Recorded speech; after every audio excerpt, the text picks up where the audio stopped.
Chapter 240. Yang Chendong didn't feel anything wrong for Junko to throw herself into his arms. He just thought that he had used too much strength just now.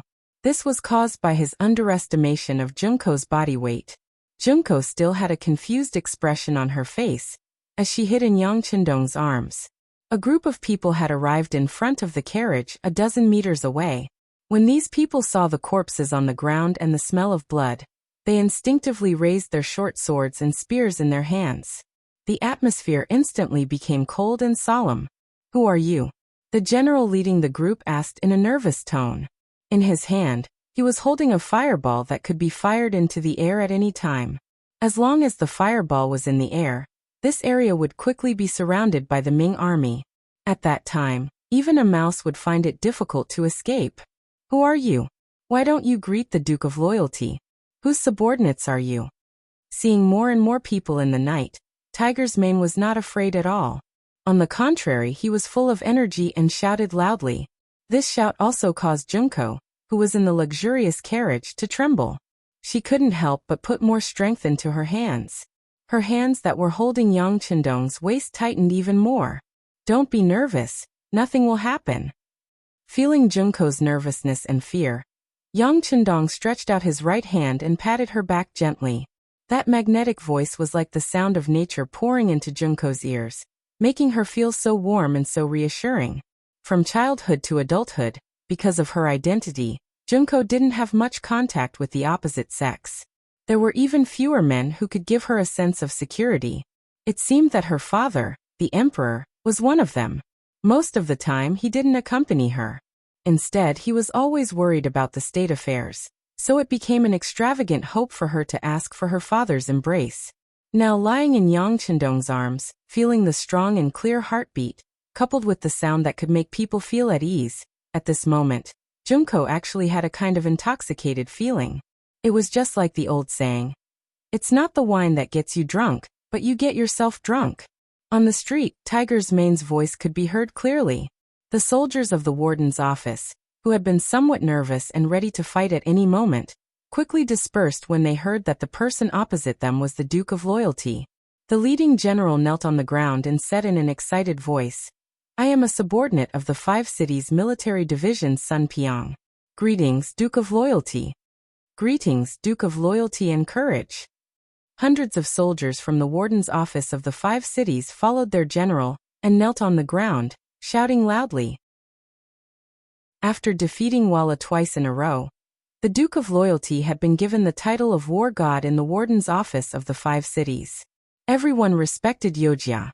Now that they knew that the one who came was the War God, who would dare to have the thought of using swords and spears? Although there were many people, just the title of the Duke of Loyalty and Courage was enough to make them all kneel on the ground. This scene was seen by Junko, who had already lifted the curtain of the sedan. This scene immediately stimulated the depths of her heart and made her more interested in Yang Chendong. "So it's Sun Piang's subordinates. You are all on the same side. Get up." Yang Chendong, who was sitting in the carriage, said in a clear voice. Then he said, "Tiger's Mane, stay here and deal with the matter here. Find out who attacked me, and be sure to give an explanation. The rest of you will follow me back to Yang Village." "Don't worry, Duke." Tiger's Mane bowed with his fists clasped. When he raised his head, he gave Yang Chendong a look of understanding. Obviously, he had understood the meaning of the young master. That was, he wanted to use this opportunity to make trouble and teach these people who killed Junko a lesson. "Farewell, Duke of Loyalty and Courage." Hundreds of soldiers of the warden's office of the 5 cities had just gotten up. When they saw that Yang Chendong was about to leave, they immediately knelt on the ground again and said in unison. Under the gaze of the great Ming Dynasty's soldiers, Yang Chendong's luxurious carriage drove out of the capital under the protection of the First Guard and Lung Feng. It went straight to the Yang village 15 miles south of the city. When the carriage left the capital, the originally dark carriage suddenly lit up. The lantern in the carriage was lit. Junko also left Yang Chendong's arms with a red face. At this time, she finally had a chance to look around. When she saw that the carriage was so spacious that there was no problem for her to lie down here, she couldn't help but widen her eyes in surprise. As a princess, She had seen more than the average person since she was a child. It was not that she had never seen a spacious carriage, but it was the first time that she had seen such a spacious carriage, especially one that moved so steadily without any bumps. Of course, she didn't know that the bottom of the carriage was installed with a shock absorption system. The wheels were not ordinary wooden wheels, but were replaced with tires. It could be said that for the sake of comfort, many things in the large warehouse were used. This was why it could be so spacious and stable.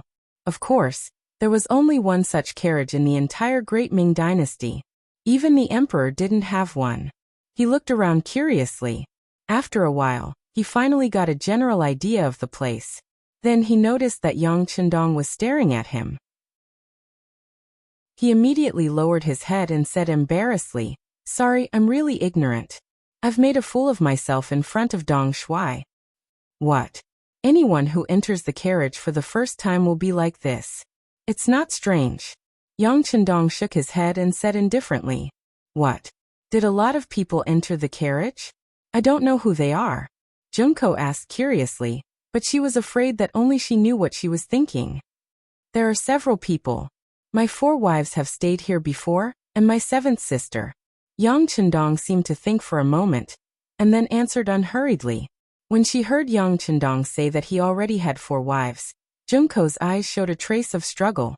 She seemed to be entangled with something, but her good psychological quality made her quickly return to normal. "Is that so?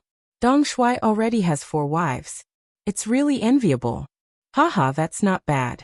Many people say the same thing." Yang Chendong laughed, as if having 4 wives was something to be proud of. After laughing, he asked curiously, "Miss Junko, I saved you today. Can you tell me why those people wanted to kill you?" Didn't I say it before? I was born in a merchant family, and these people came for money. Fortunately, Dong Shuai passed by here and saved this little girl's life." Junko didn't even blink when she lied. She just opened her mouth. All of this was something she had thought out after entering the carriage. Before she had a complete understanding of Yang Chendong, she would not easily reveal her identity. "So that's how it is. In that case, those killers were killed by my servants and guards. You should be safe now, so it's better to say goodbye." Yang Chendong saw that Junko didn't speak the truth, so he didn't point it out, but said very casually. It was as if saving her was really a casual thing for him. Yang Chendong's sudden words suddenly made Junko's face change. Just a moment ago, she was thinking about how to get out of this carriage and leave Yang Chendong. She didn't believe that a person who could marry 4 wives could ignore her beauty. But before she could say anything, he took the initiative to ask her to leave. She achieved her goal so easily, which made Junko somewhat uncomfortable, and gave birth to another idea. This was the wilderness. If she got off the carriage, where would she go? If the killers were following her, they wouldn't be so lucky to meet Yang Chendong. Since it was dangerous to leave here, why not follow Yang Chendong back to the Yang family manor? Although there might be other dangers, it was better than losing one's life. Thinking that Yang Chendong was a loyal duke of the Great Ming Dynasty, he shouldn't do things that were difficult for her. Junko instantly made a decision. When she looked at the 6th young master, there was a trace of obvious gentleness in her eyes. "Dong Shuai, this little girl is alone. You can't really leave me here. It's so dark outside, I will be scared." "How can you be alone? Don't you have a guard?" "You can rest assured that I will leave him to protect you." Yang Chendong pretended to be puzzled and said. Hearing that Yang Chendong misunderstood her meaning, Junko was ashamed and angry at his ignorance, but she still continued to explain. "Dong Shuai, Junko didn't mean that. I mean, it's dark outside, I will be scared. It's better to let me rest in the Yang family manor for a night. It won't be too late to continue tomorrow." "Oh, you want to go back to the Yang family manor with me? It's just that my 2 wives are in the manor. I'm afraid it's not easy to explain." Yang Chendong saw that the little white rabbit had entered the wolf's den, and while he was very proud, he pretended to be very embarrassed and said. Hearing that he was comparing her with his wives, Junko was angry. "Who do you think I am to you? Moreover, it was disgraceful to be a concubine as a princess." But thinking that she needed his help, she had to pull a long face and said in a provocative tone, "What's wrong? The elegant and talented Dong Shuai is actually so afraid of his wife. Not afraid. Yang Chendong shook his head. It's respect. Forget it, it's really dark outside. It's really inappropriate to leave a little girl like you here. Then come back to the manor with me. But remember, you have to leave after breakfast tomorrow morning. Do you understand? Seeing that Yang Chendong agreed, Junko didn't have any psychological burden to stay in the Yang family manor for a night. She quickly nodded. Okay, I'll stay for a night. Chapter 241. Junko's appearance at the moment was very cute, her big eyes sparkling. After Yang Chendong saw it, he secretly praised her in his heart and nodded. Okay, it's a deal. The carriage had no intention of stopping. Without any other orders from Yang Chendong, the large group of people smoothly entered the Yang village. As soon as they entered the village, Yang Chendong took the initiative to get off the carriage. Under the escort of Beta Persei, Yang Wu and Chiovi, they went straight to the inner courtyard. Junko and Kobayashi were arranged to stay in the guest room in the outer courtyard. When Junko arrived at this new place, she was a little curious. However, because she had just been frightened and the sky was already dark, she felt tired. After entering the guest room, she simply washed her face and went to sleep. Soon she fell asleep. Kobayashi was a lot more alert. Although he fell on the bed, his six senses were not closed. But no one had any ideas about him, so his caution was unnecessary. In the study of the inner courtyard of the Yang village, Tiger's man had rushed back. He and the people of the 5 cities warden's office had dealt with the bodies of the killers.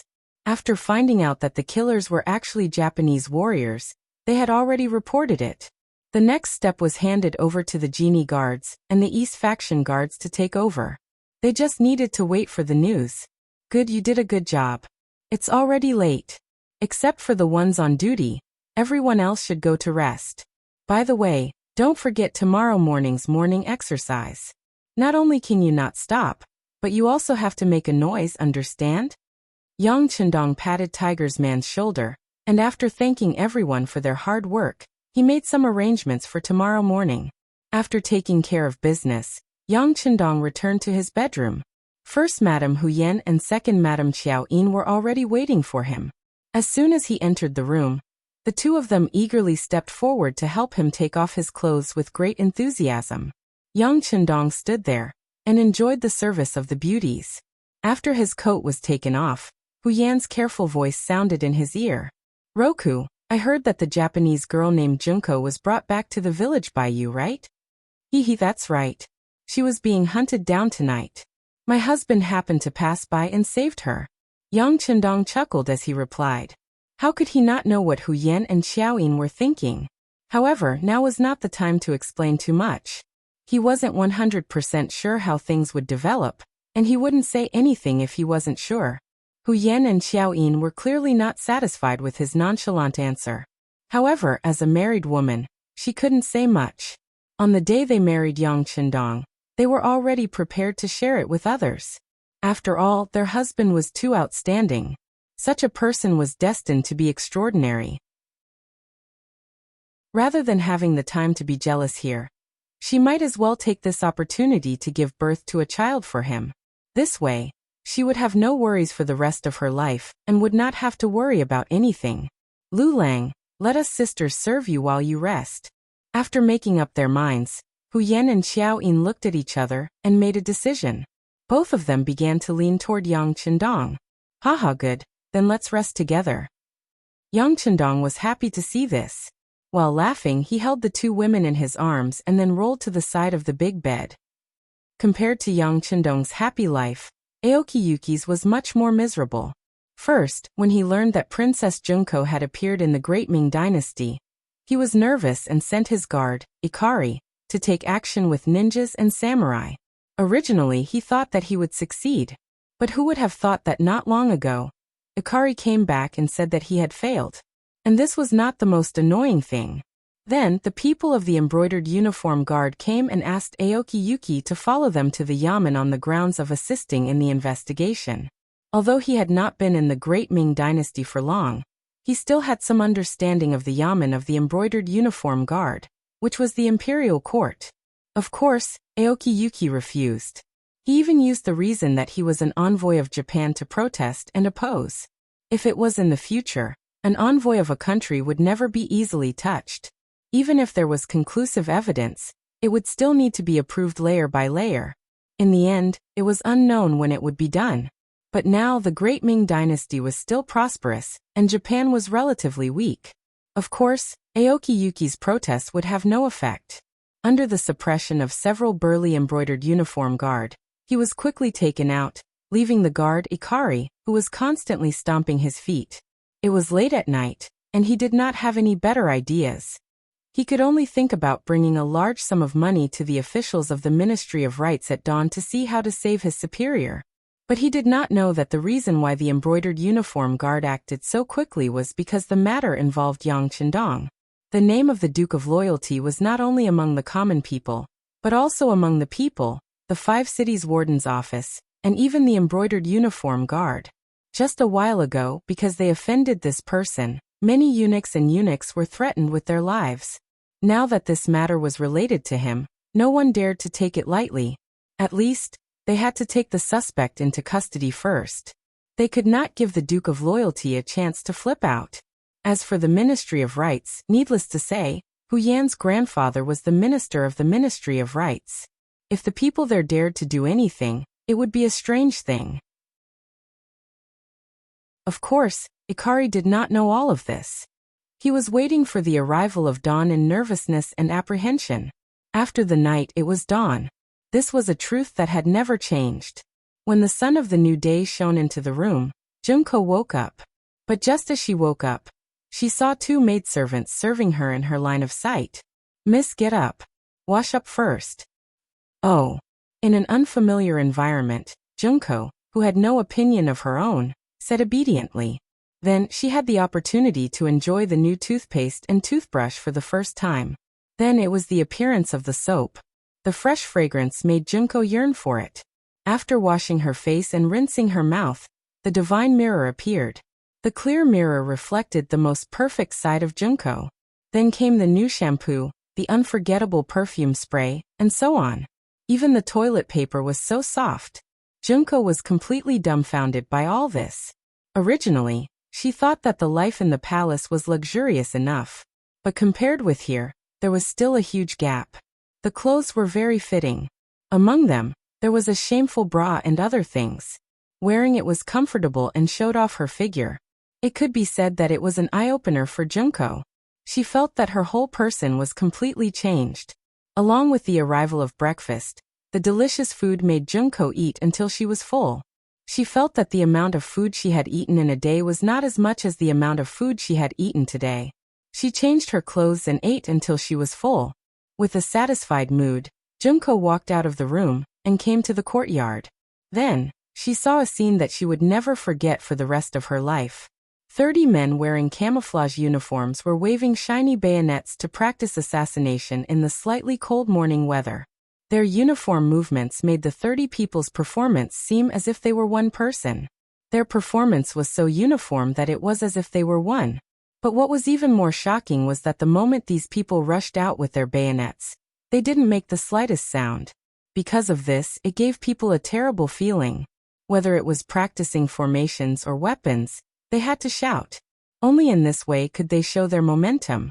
But these 30 people were doing the opposite. They didn't make the slightest sound during their training. That dull feeling made people couldn't help but give birth to a sense of oppression. It was this feeling that made Junko's chest feel tight and even suffocated. In the distance, the loyal Duke Yang Chendong, who was wearing a vest, was running quickly with more than a dozen people. This scene also made Junko, who was wrapped in a coat, surprised. One must know that the new year was coming, and the weather was cold. Ordinary people couldn't wait to hide their hands and feet in a robe. But how could he wear so little? Not only Yang Chendong, but even the men around him were wearing the same clothes. They all exposed their arms and legs and ran behind Yang Chendong. Among the crowd, Junko also saw her guard captain Shaolin. Shaolin was also in the team, and he was also wearing thin clothes. Although he didn't expose his arms and legs like Yang Chendong, he was only wearing underwear. More importantly, he was running at the back of the team. Looking at him, he seemed to be panting to the point of exhaustion. Junko had some understanding of Xiao Lin's physical fitness. He was one of the best among the royal guards, but now he was at the very back of the team. He was 7 or 8 body positions behind Yang Qindong. This was something that no one dared to imagine. But now, everything was really happening. Junko covered her mouth with her hands in horror. At this moment, she was really shocked. At the same time, Xiao Lin was also shocked. As a guard of the Japanese imperial family, and one of the best, Xiao Lin was somewhat conceited. It was difficult for ordinary people to enter his eyes. This proud personality made him walk around the village after waking up in the morning. This behavior was naturally stopped by the patrolling Lung Feng. As a warrior, if there was a disagreement, a fight would break out. In a 1-against-2 battle, Xiao Lin bravely fought the 2 Lung brothers. In his opinion, it should be easy for him to defeat his opponents, but it took him half a cup of tea's time to defeat the 2. At this moment, the other Lung Feng had already surrounded the place, which attracted the attention of the tallest man beside Yang Qindong, Beta Persei, who also rushed over. In a 1-against-2 battle, Xiao Lin still won. This made the other Lung Feng feel a kind of shame. They all rubbed their hands, wanting to fight to regain their face. Beta Persei, who was better at fighting, saw that Xiao Lin won because of his strange and flexible movements. This might be the advantage of ninjas, that young master said. Chapter 242. His nimble movements often prevented the Lung Feng's close-range attacks from touching him. How were they going to fight this battle? Of course, this did not mean that the Lung Feng would not be Xiao Lin's opponent in a real fight. If they fought with their lives on the line, as long as one of them kept the opponent occupied, they could still create an opportunity for the other comrade to kill. Not to mention, when they fought with their lives on the line, would Xiao Lin be able to pass through the rain of bullets and reach Lung Feng? But no matter what, Xiao Lin had won. Beta Persei took a big step forward. You're not bad, but I don't know if you dare to fight me. Of course, you've just fought and wasted some energy. To be fair, how about I let you use my left hand?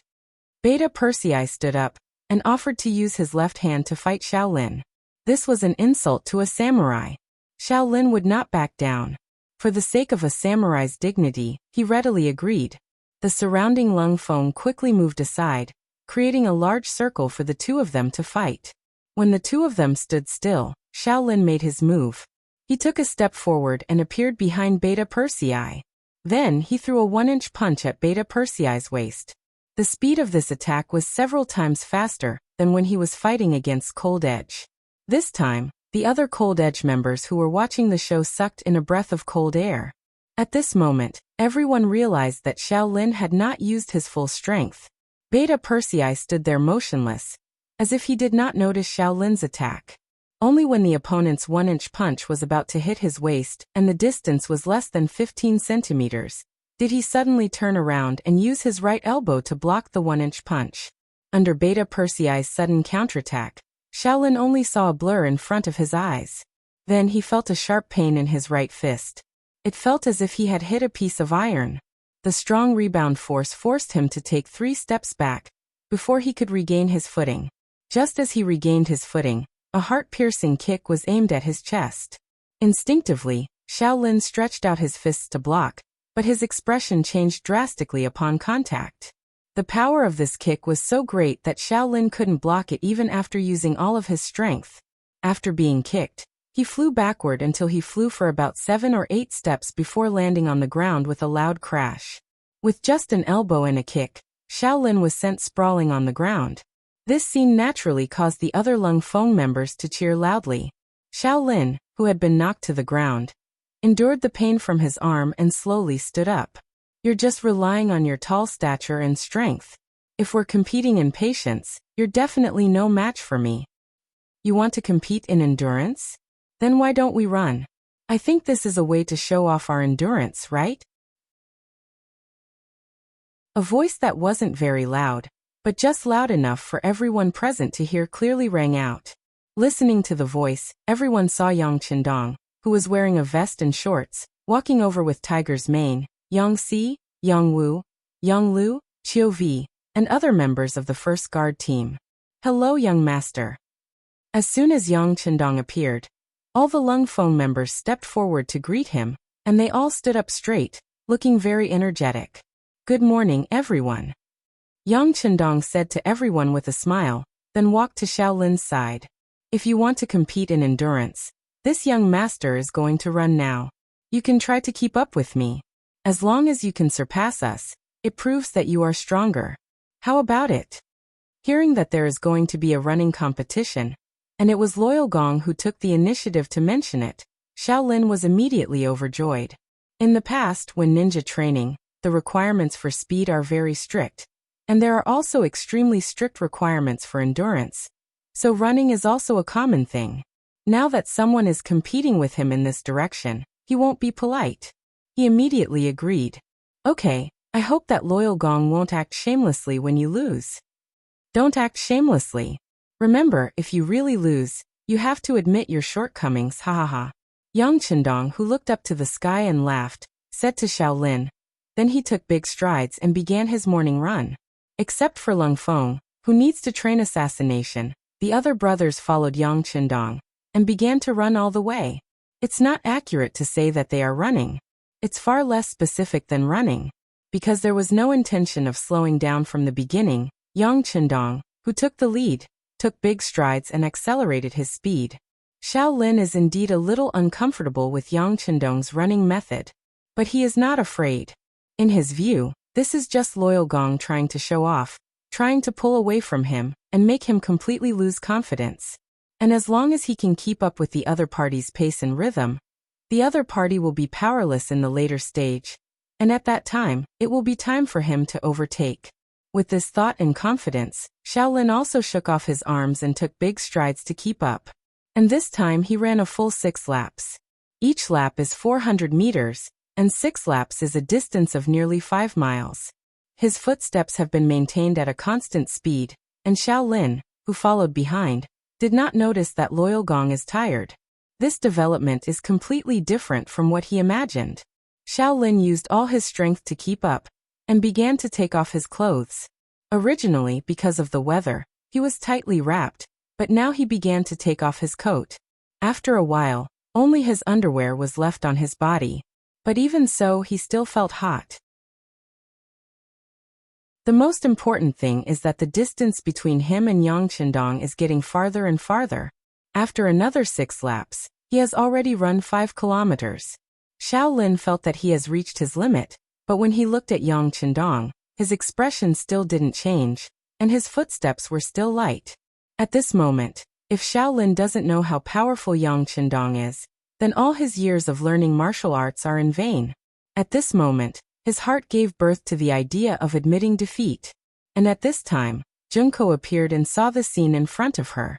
The appearance of the goddess in Shaolin's heart seemed to have suddenly poured strength into him. His legs, which were originally as heavy as iron and lead, regained their strength. He began to exert his strength to chase, and he actually overtook the 2 guards. Yang Chendong, who was running in front, felt the change behind him. The corner of his mouth just smiled slightly, and then he also began to accelerate. The moment he exerted his strength, Shaolin, who saw a glimmer of hope, was left behind by 7 or 8 meters. The distance between the 2 sides continued to increase, and finally, Shaolin couldn't see any hope. At this moment he knew that he was defeated, completely defeated. When a person's heart has no hope and fighting spirit, sleepiness and fatigue will all surge into the body. Shaolin, who felt that his feet were getting heavier and heavier, finally insisted on running half a lap, and finally fell to the ground with a plop, unable to stand up. After Shaolin fell, a guard quickly came forward and helped him up. Then, a big bowl of steaming meat soup was sent to his mouth, and he was poured into his mouth. After a while, Shaolin exhaled a mouthful of turbid air, and opened his eyes again. He's fine. Send him to rest first, and at the same time, give him a nutritious meal. After seeing Shaolin open his eyes again, the expression on an experienced guard's face relaxed, and then he gave his suggestion to the other guards. Shaolin was carried away, and on the other side, Yang Chendong also finished running 10 kilometers with his brothers. After stopping, they didn't immediately rest. Instead, they did all kinds of exercises such as kicking, bending, boxing, jumping. Junko didn't know whether it was because of an illusion or some other reason, but she kept feeling that Yang Chendong's body was as light as a swallow at this moment. After a stick of incense worth of exercise, Yang Chendong ordered, "Go take a bath first, then we'll have dinner." Immediately, everyone dispersed and went to the bathhouse in the outer courtyard of Yangjia village. When everyone passed by Junko, no one even looked at her, as if she was nothing but air. If it was before, Junko, who was usually ignored by others, would definitely be annoyed and embarrassed. But now she couldn't get angry at all because at this time, Yang Chendong came to her side. "I'm sorry, your guard is too competitive, so I taught him a little lesson. But don't worry, he will be fine. After this training he will only become stronger. By the way, I'm also sweaty, so I need to take a bath first. Do you want to join me?" When he said the last sentence, Yang Chendong's eyes had a trace of a naughty smile. Junko, who was teased by his words, immediately blushed and quickly lowered her head. After a long time she said, "Who wants to take a bath with you?" After saying this, when she looked up, she found that Yang Chendong had already disappeared, only leaving a heavy masculine scent in the air. But for some reason, Junko didn't feel a trace of disgust, and the appearance of Yang Chendong's strong body when he was running just now flashed in her mind. In just one morning, she had seen too many things that she had never seen before. Not to mention the countless strange things.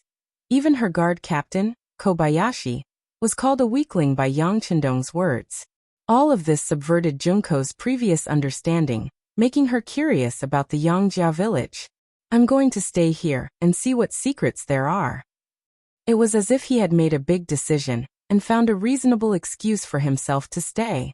After stomping her feet, Junko turned and walked into the courtyard. When Junko came here, all the people who had just been training had changed into new clothes and were eating meat and drinking soup. The fragrance was overflowing, making Junko, who had just eaten breakfast, unconsciously felt hungry again. But after all, she was a girl and she paid great attention to her figure, so this gluttonous person didn't do anything to her. And it was in this crowd that she saw Yang Chendong, who had changed into a green robe. She saw him eating meat and drinking soup with his subordinates.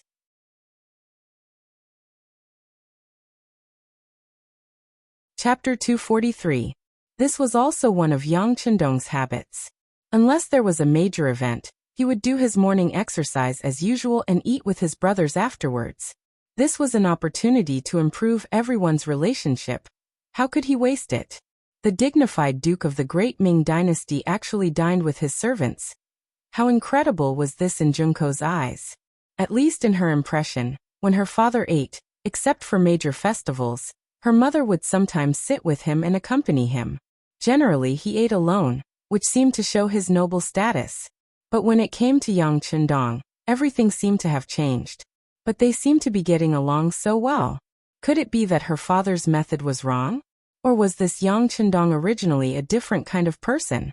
Unconsciously, Junko's heart was filled with more and more doubts, which also made her curious about the Yang village. Yang Chendong, who was eating, noticed the changes on Junko's face. Looking at her frowning, gently nodding, and shaking her head, he felt that she was so cute. After a while he stood up and took the initiative to come to Junko's side. "Miss Junko, I have allowed you to stay here for one night. Now it's already dawn, you should go and see your guards. If there is no problem, it's time for you to leave." "Oh, then I'll go and see little Lin Kuan."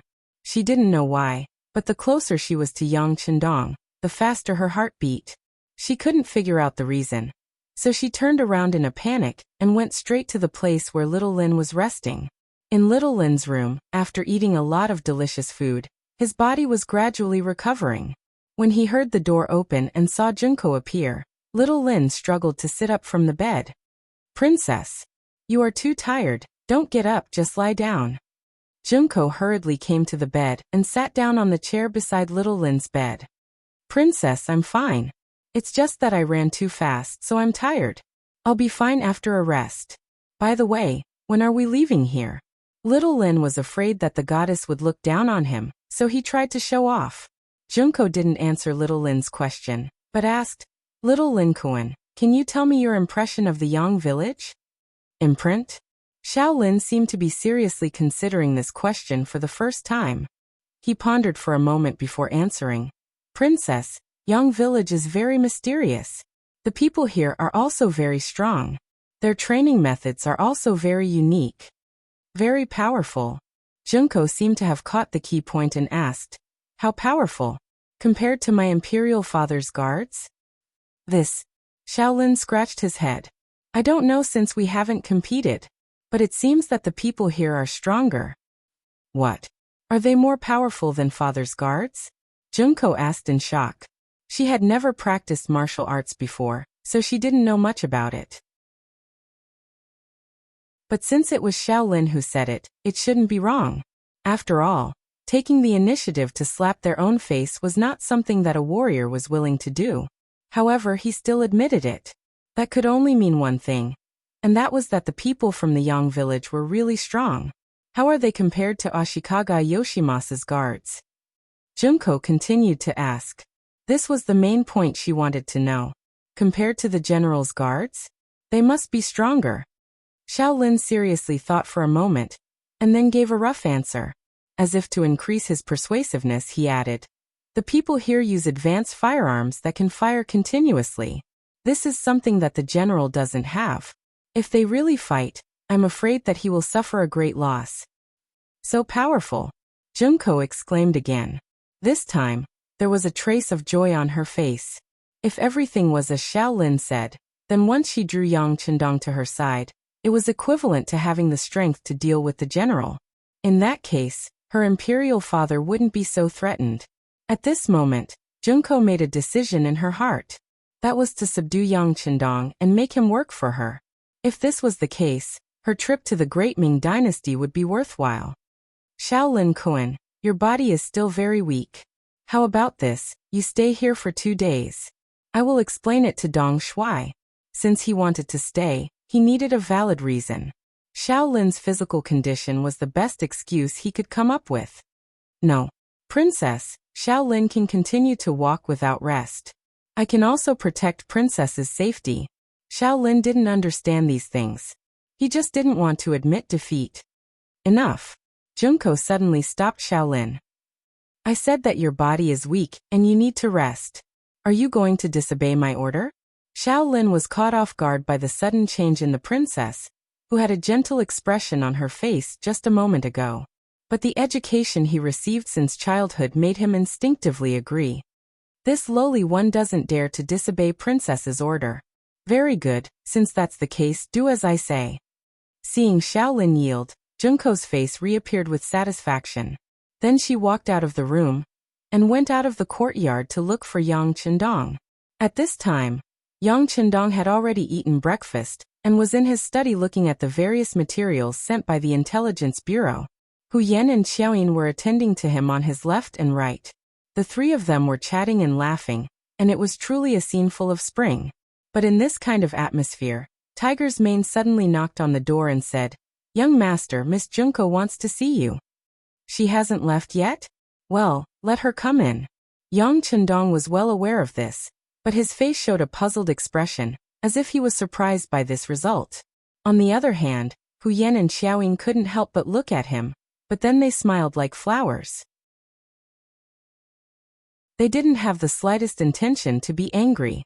After Tiger's Mane got approval, he led Junko into the study.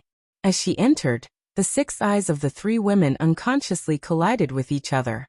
This was the first time the 3 women met. Their eyes seemed ordinary, but in fact, they were filled with jealousy. Speaking of which, the 3 women were extremely beautiful women. It could be said that each of them had their own merits. Hu Yan was beautiful, Xiaoyin was full of charm, and Junko was cute and moving.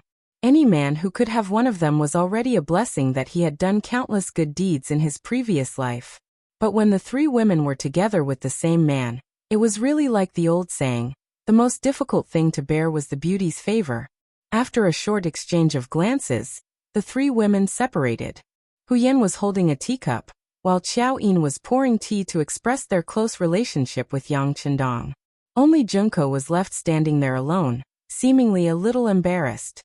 With Junko's identity and the treatment she had received before, she should turn around and leave at this moment. She was the dream lover of many men. Why would she need to fight with other women for a man? But when she thought of all the things she had seen in Yang Village, she finally gave in. She would never forget the words her father said to her when she left Japan, and the eager look in his eyes. How did he promise that he would help his father find a powerful ally? And now, the ally was standing in front of her. If she gave up because of her personality, it would be too stupid. For the sake of her goal and to not disappoint her father, Junko suppressed some of her anger and said to Yang Chendong with a smile, "Dong Shuai, this little girl came to tell you that because the bodyguard's body is too weak, I want to stay for 2 more days. Please help me." On the way here, Junko was thinking about what kind of good words to say to make Yang Chendong let her stay. For this, she had indeed thought of some words to say. But the moment she saw Hu Yan and Xiao Yin, she rejected all of her ideas and took the most direct way. If Yang Chendong was willing to let her stay, it meant that she still had some place in his heart. What she wanted to do next was equivalent to seeing hope. On the other hand, there was no need to say anything. Even if she forced him to stay, it would be difficult to achieve her goal. Wasn't the directness of her words a test of Junko's? She wanted to see what Yang Chendong's true attitude towards her was. Junko's straightforwardness made Yang Chendong, who was sitting behind the desk, feel a little surprised. He had already guessed that since Junko appeared, she would not leave so easily. She would even find all kinds of excuses to stay and ask for help. But he did not expect her to be so direct. This was beyond his expectations. Fortunately, the other party's goal was still the same. They just wanted to stay. This was in line with some of his thoughts. Since she was so straightforward as a girl, there was no need for him to refuse. He immediately nodded and said, "Okay, if that's the case, you can stay for 2 more days." Yang Chendong agreed so readily. When Junko heard it, her face lit up. She did not say any more words of thanks after achieving her goal. She turned around and walked out of the study, leaving Hu Yan and Xiaoyin behind. They seemed a little unhappy. Yang Chendong naturally did not explain too much about why he let Junko stay, what kind of identity she had, and how she would help him in the future. There were many things that he would not say casually before doing it. Otherwise, if Hu Yan and Xiaoyin heard it, they would think that he had lost his mind. Hee, it's going to be the new year soon. Come, let's discuss what we should prepare for the new year. Yang Chendong laughed and hugged Hu Yan and Xiaoyin, using practical actions to divert the 2 women's attention. This move was really good. Soon, the 2 women's attention was diverted from the matter of Junko staying. They began to talk about the new year.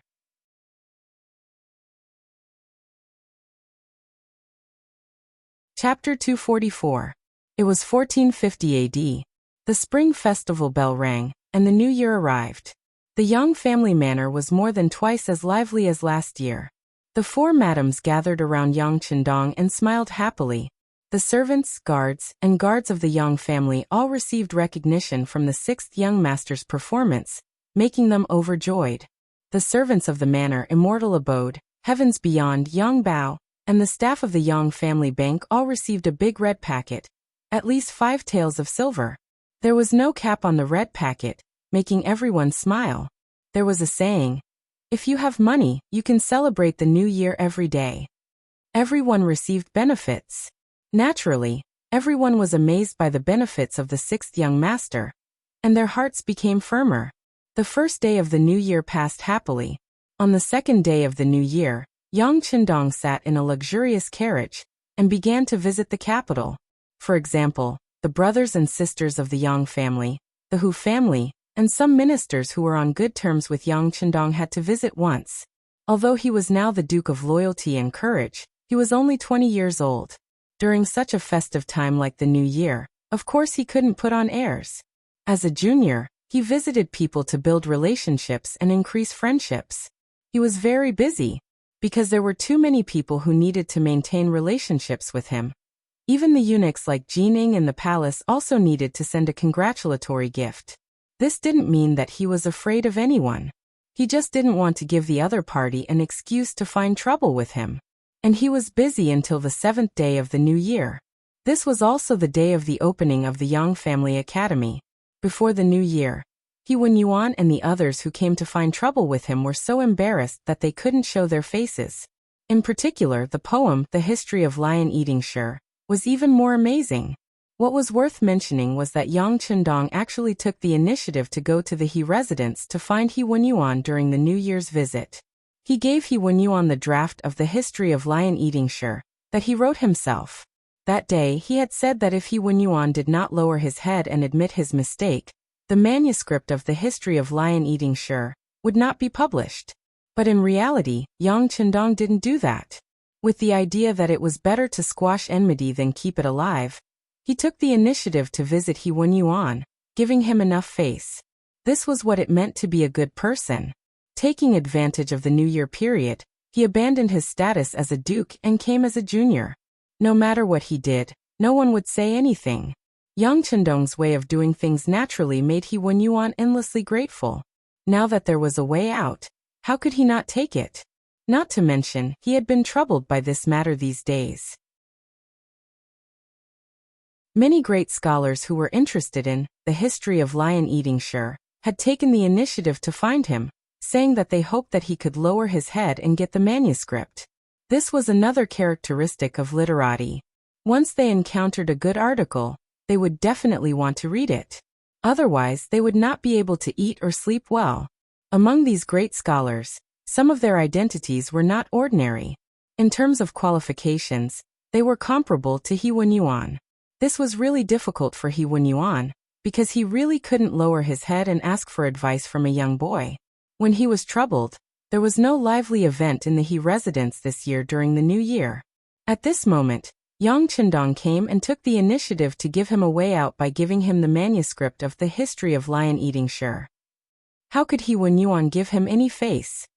He personally went out of the door and welcomed Yang Chendong into the main hall with a hearty laugh. This was a handshake in peace. After settling He Wen-Yuan, the enrollment of the Yang Family Academy was not so stressful, and the preliminary enrollment was completed in just a few days. Not to mention, Yang Chendong was really famous. Originally, he only needed to recruit 50 people, but the number of people who signed up had reached 500. He had no choice but to get them into the academy first, and then select the suitable candidates after the assessment. On the 7th day of the new year, the entrance of the Yang Family Academy next to the Yang Family Manor could be said to be very lively. More than 500 young people stood in groups of 2s and 3s on the spacious square. Among them were young master nobles and young masters who wore silk and satin. There were also some poor people who wore cotton clothes, and even had patches on their clothes. The snow began to fall on the 4th day of the new year, and it continued to fall sparsely until last night. 3 consecutive days of heavy snow turned the Yang Family Manor into a white ocean. The branches, roads, and roofs were all covered with a thick layer of snow. Groups of people waiting outside the Yang Family Academy could not help but sigh at the omen of a bountiful year. They all said that today would be a good year, with good weather and a good harvest. At 8 in the morning, when the number of people gathered outside the manor had exceeded 2,000, the Yang Family Manor's gate opened from the inside. A group of mercenaries in camouflage walked out. Behind them was Yang Chendong in a green robe. His steps were steady, and his face was filled with a very amiable smile. Under the protection of Tiger's Mane on the left, and Beta Persei on the right, he came forward. The appearance of Yang Chendong made the noisy crowd quickly quiet down. He had this kind of magic. No matter where he appeared, he would always quickly become the focus of attention. At this point, although the contact time was not long, Junko, who was behind Yang Chendong in the crowd, seemed to be used to it. In about half a cup of tea's time, Yang Chendong and his group arrived at the gate of the Yang Family Academy, which made the atmosphere even quieter. Under the watchful eyes of the crowd, Yang Chendong strode forward and arrived alone at the academy's closed door. Looking at the door with festive couplets pasted on it, Yang Chendong stood still and turned around abruptly, looking at the crowd of outsiders. "Thank you for supporting me so much, and thank you for coming to support me. Later, no matter who it is, whether or not you are selected as a student of the academy, there will be a small gift for you." "Yes, young master." Tiger's Mane, who was called, nodded in agreement, then turned back and raised his palms and clapped 3 times. After 3 claps, 4 strong men came out of the Young Family Manners team. They put the boxes in their hands on the ground and opened them.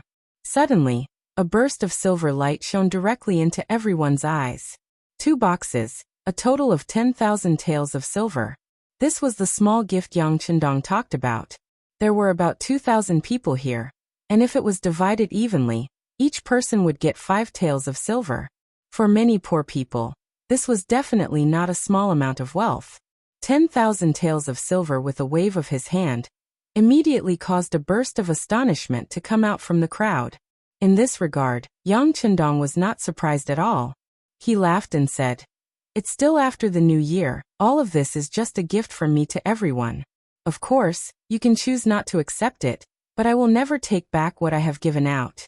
If someone doesn't want it, then the others can just divide it." Duke is righteous. Someone in the crowd took the lead and shouted with a sharp voice. Suddenly, this voice attracted countless people to follow and flatter. Ha ha! With a forthright laugh, Yang Chendong waved his hand, and 10,000 taels of silver were poured out from the wooden box and poured on the ground, piling up a small silver mountain. Each silver was 5 taels of silver, and there were 2,000 taels of silver. It was quite a large scale. With such a gift in hand, the atmosphere at the scene immediately became much more lively. Even Junko, who was in the crowd, couldn't help but blink when she saw this scene. Obviously, her heart was throbbing at this moment. Since she was young, she had learned Han culture under the guidance of others, so she understood the great Ming Dynasty better than the average person. Naturally, she knew that 5 taels of silver per person could help an ordinary person a lot, and could buy a lot of good things. 10,000 taels of silver, there were not many people in the entire great Ming Dynasty who could do this. For the officials, there were even fewer people who dared to take out such a thing in public. Yang Chendong was one of the exceptions, but anyone who knew him didn't know how much his ability to make money was, and this thing was just a drizzle. He Wenyuan and the others in the crowd were also shocked by the scene of Yang Chendong's attack. It was just that, after all, they were officials of the imperial court. As long as they wanted to use the power in their hands, they never lacked money, not to mention that he only had 5 taels of silver in his hands, so they wouldn't be moved by him. On the contrary, they were more interested in Yang Chendong's literary talent and knowledge. After being shocked by the history of lion-eating Shi, that day, they had been thinking about whether there was any good work that could be written by Yang Chendong, so that they could learn and experience it.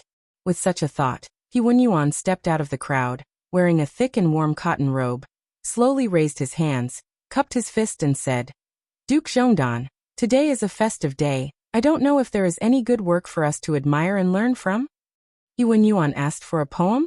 He didn't come to undermine him, but to repay him. Yang Chendong took the initiative to come to give him a New Year's greeting and the manuscript of History of Lion-Eating Shi. So he finally had a way out and didn't have to be forced by other people. Because of this, it was necessary to come this time to support the opening of the academy, and asking for a poem was the most common way for scholars to communicate with each other. Just by using the words admire and learn, he had already raised Yang Chendong's position very high. I don't dare.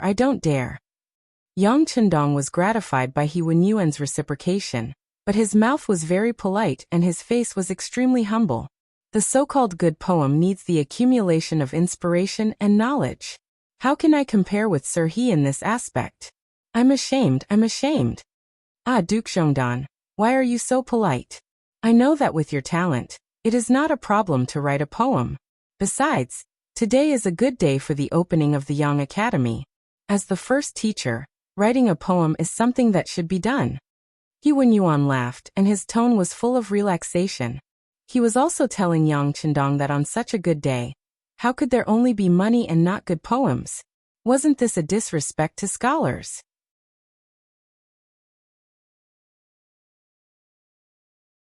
Chapter 245. Of course, on the other hand, it could also be said that He Wenyuan was creating more opportunities for Yang Chendong to become famous. This time, in order to open the academy, Yang Chendong had spent a lot of money to invite some great scholars. Although they were rejected everywhere, there were still people who agreed to come to the Yang family's academy to be teachers for money and a better life. However, there would always be differences between teachers. For example, Yang Chendong himself considered himself to be the chief teacher. Even if he was the chief teacher, how could he not perform at all in such a situation? That's right, that's right. Many others chimed in at this moment. Some of them might be looking for a lively scene, while others wanted to see Yang Chendong make a fool of himself. Of course, there were also some who wanted to listen to a good article that could shake the ancients and dazzle the contemporaries to comfort themselves. With so many people chiming in just a short while the 2,000 people in the crowd spoke out in unison, all of them requesting Yang Chendong, the chief teacher cum dean, to come up with a new poem to boost their prestige. With so many people having such a request, Yang Chendong knew that he had to come up with something. In fact, he really wanted to show off his skills. Because he had refuted He Wen Yuan and the others before, he had made a name that he was not to be trifled with. But in fact, among the scholars, there were still many who looked down on him. They always thought that a young boy would not have much real talent and strength. The so-called academy was just a way to gain fame. In response to these discussions, the Security Bureau reported many people, but Yang Chendong did not intend to make a fuss about it. This was not because he was broad-minded, but because he knew that the most difficult thing for a person to change was their attitude and perception. Even if he took action to deal with one or two people, it would not have any effect on the overall situation. Since that was the case, it was better to just let it be and let time and facts make the final decision. However, in the process, Yang Chendong would continue to work hard to change the mentality of the people of the Great Ming Dynasty, the way they looked at things and the way they did things. The premise to accomplish all this was to ensure that he himself was the strongest. Good poetry was also a kind of weapon. It was a sharp weapon that was specifically targeted at scholars. It made them feel ashamed of their inferiority and slowly gained their recognition. Now that the Yang Chendong Academy was about to open for business, He Wen Yuan and the others had the same idea. Yang Chendong decided to satisfy them. In his mind, he began to flip through the famous poems that he had read in his previous life. When he saw the pure white snow around him, he nodded lightly and had a thought. Speaking of the grandeur of a poem that was about snow, it had to be the great man's, Spring in Qin Garden a Snow. Yang Chendong's heart was filled with gratitude for the legacy left to him by the great man of his generation. He gently lifted his green robe, looked up at the sky, and concentrated his qi in his dantian. He then said with a powerful voice, "Yang Family Village Snow." The scenery of the northern kingdom was magnificent. Thousands of miles were covered in ice, and tens of thousands of miles of snow fluttered about. Looking inside and outside the Great Wall, there was only the boundless expanse of the great river.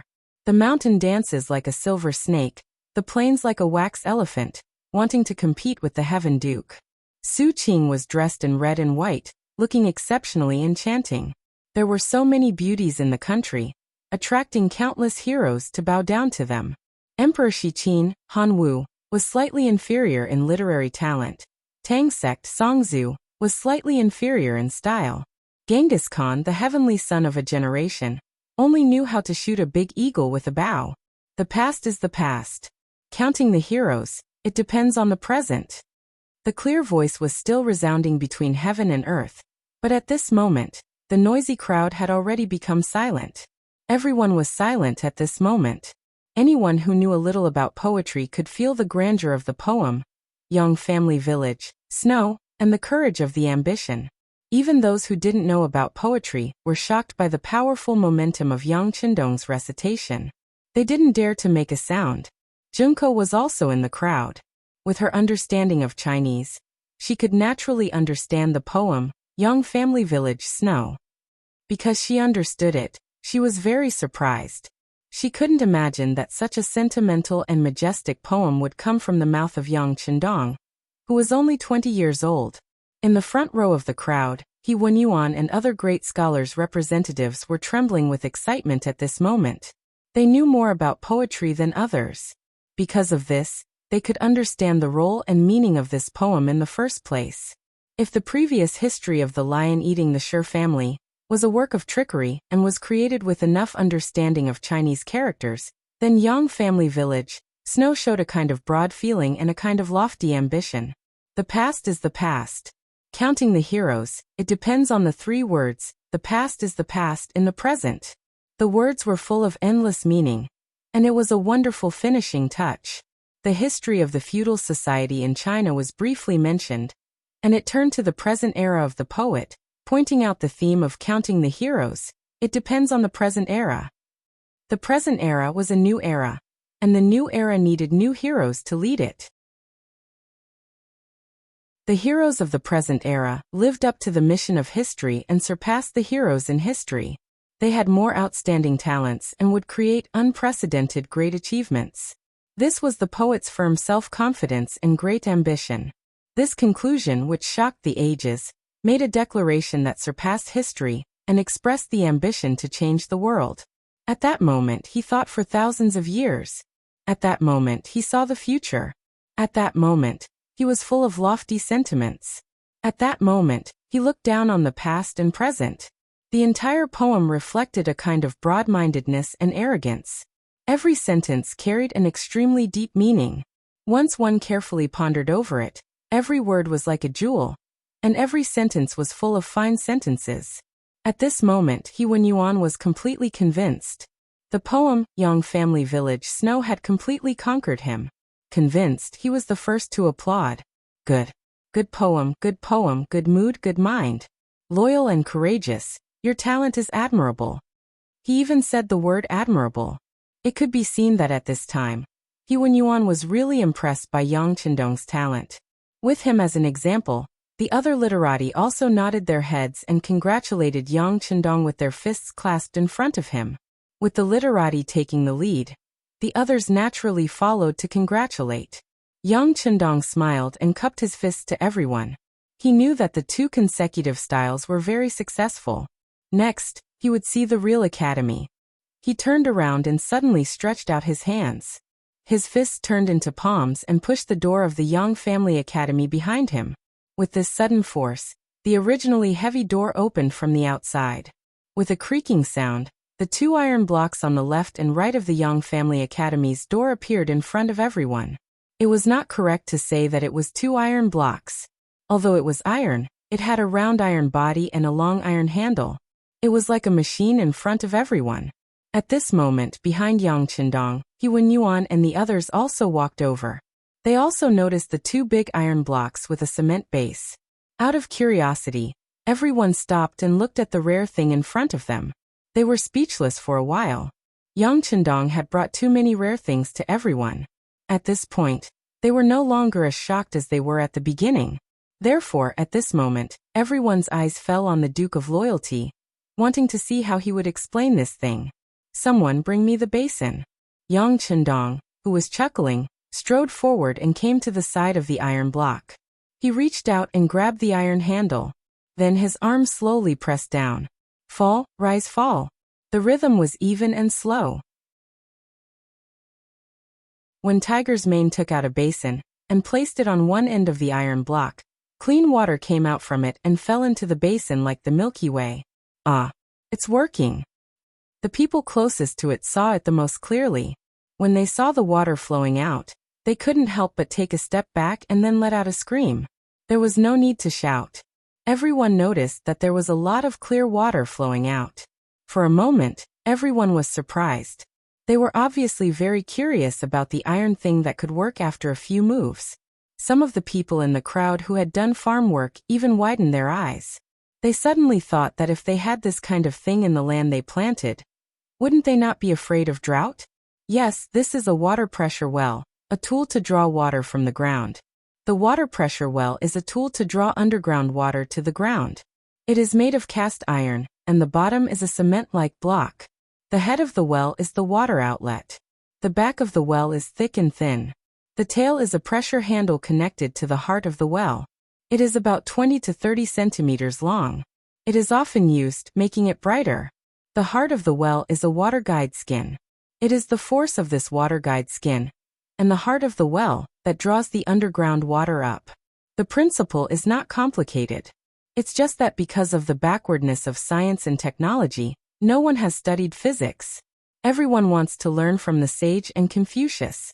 Naturally, they have no time to care about other things. This is the water pressure well. It can draw underground water up to a few meters deep, or even a dozen meters deep, to the ground through this method. With such a thing, people don't need to go to the river or the well to draw water in the future. They only need to install such a thing in the small courtyard to solve the problem of drinking water. When this thing is placed in the field, the problem of drought will be solved.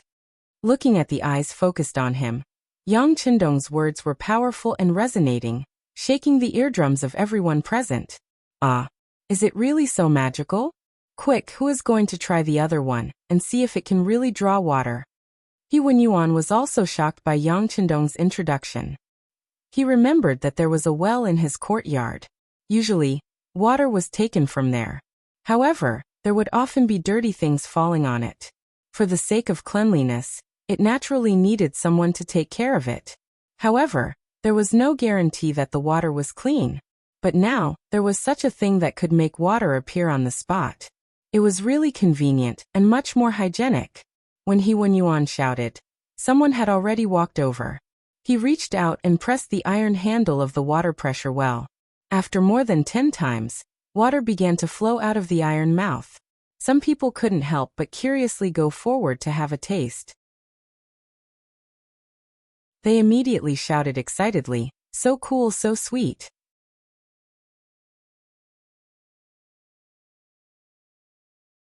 Chapter 246. Quick, let's go and have a taste. Hearing this, the crowd immediately became restless. Then one by one they crowded forward, wanting to try this new thing. Even Yang Qindong was pushed to the side, because there were too many people rushing up. The attraction of the 2 pressurized water wells was beyond Yang Qindong's expectations. After all, water was an indispensable part of the human body, so it was easier to arouse people's concern. After a full hour, the crowd's interest in the pressurized water wells was not as great. In the courtyard of the Yang Family Academy, 10 tables had already been set up. Because there were too many people, this was for the preliminary examination. The 500 people would be reduced to at least 4/5, which meant that only 100 people would be left. Even if it was 100 people, perhaps only half of them would be left. The 1:5 ratio in the preliminary examination made many people eager to try. Thinking about how to enter the academy, one had to know that once one entered this place, not only would no one collect tuition fees, on the contrary, they would also take care of your 3 meals a day. For some poor people, they could learn knowledge without spending any money. It was a good thing that they could not ask for. The so-called preliminary examination was actually just filling in a form. For those who were illiterate, there would be someone who would explain it to them. In the end, they just had to act according to what they thought. The whole process of filling in the form was not complicated. In just 2 hours, the work of more than 500 people was completed. Next was the tour of the Yang Family Academy. The spacious and bright classroom, the new tables and chairs, as well as the erasable blackboard and chalk, once again became the focus of everyone's eyes. The tour lasted all the way until noon. Only then did people leave in 2s and 3s. Yang Qindong had already said that the results would be announced in 2 days. Who could enter the Yang Family Academy to study would be announced at that time. More than 2,000 people left with a satisfied expression. For many people, there was no need for this trip today. After hearing such a majestic poem and seeing many new things, it was enough for them to brag and show off to others. He Wenyuan also left. Before he left, he even politely told Yang Qindong that if there was a shortage of teachers in the academy and he happened to be off duty, he would be willing to help for free.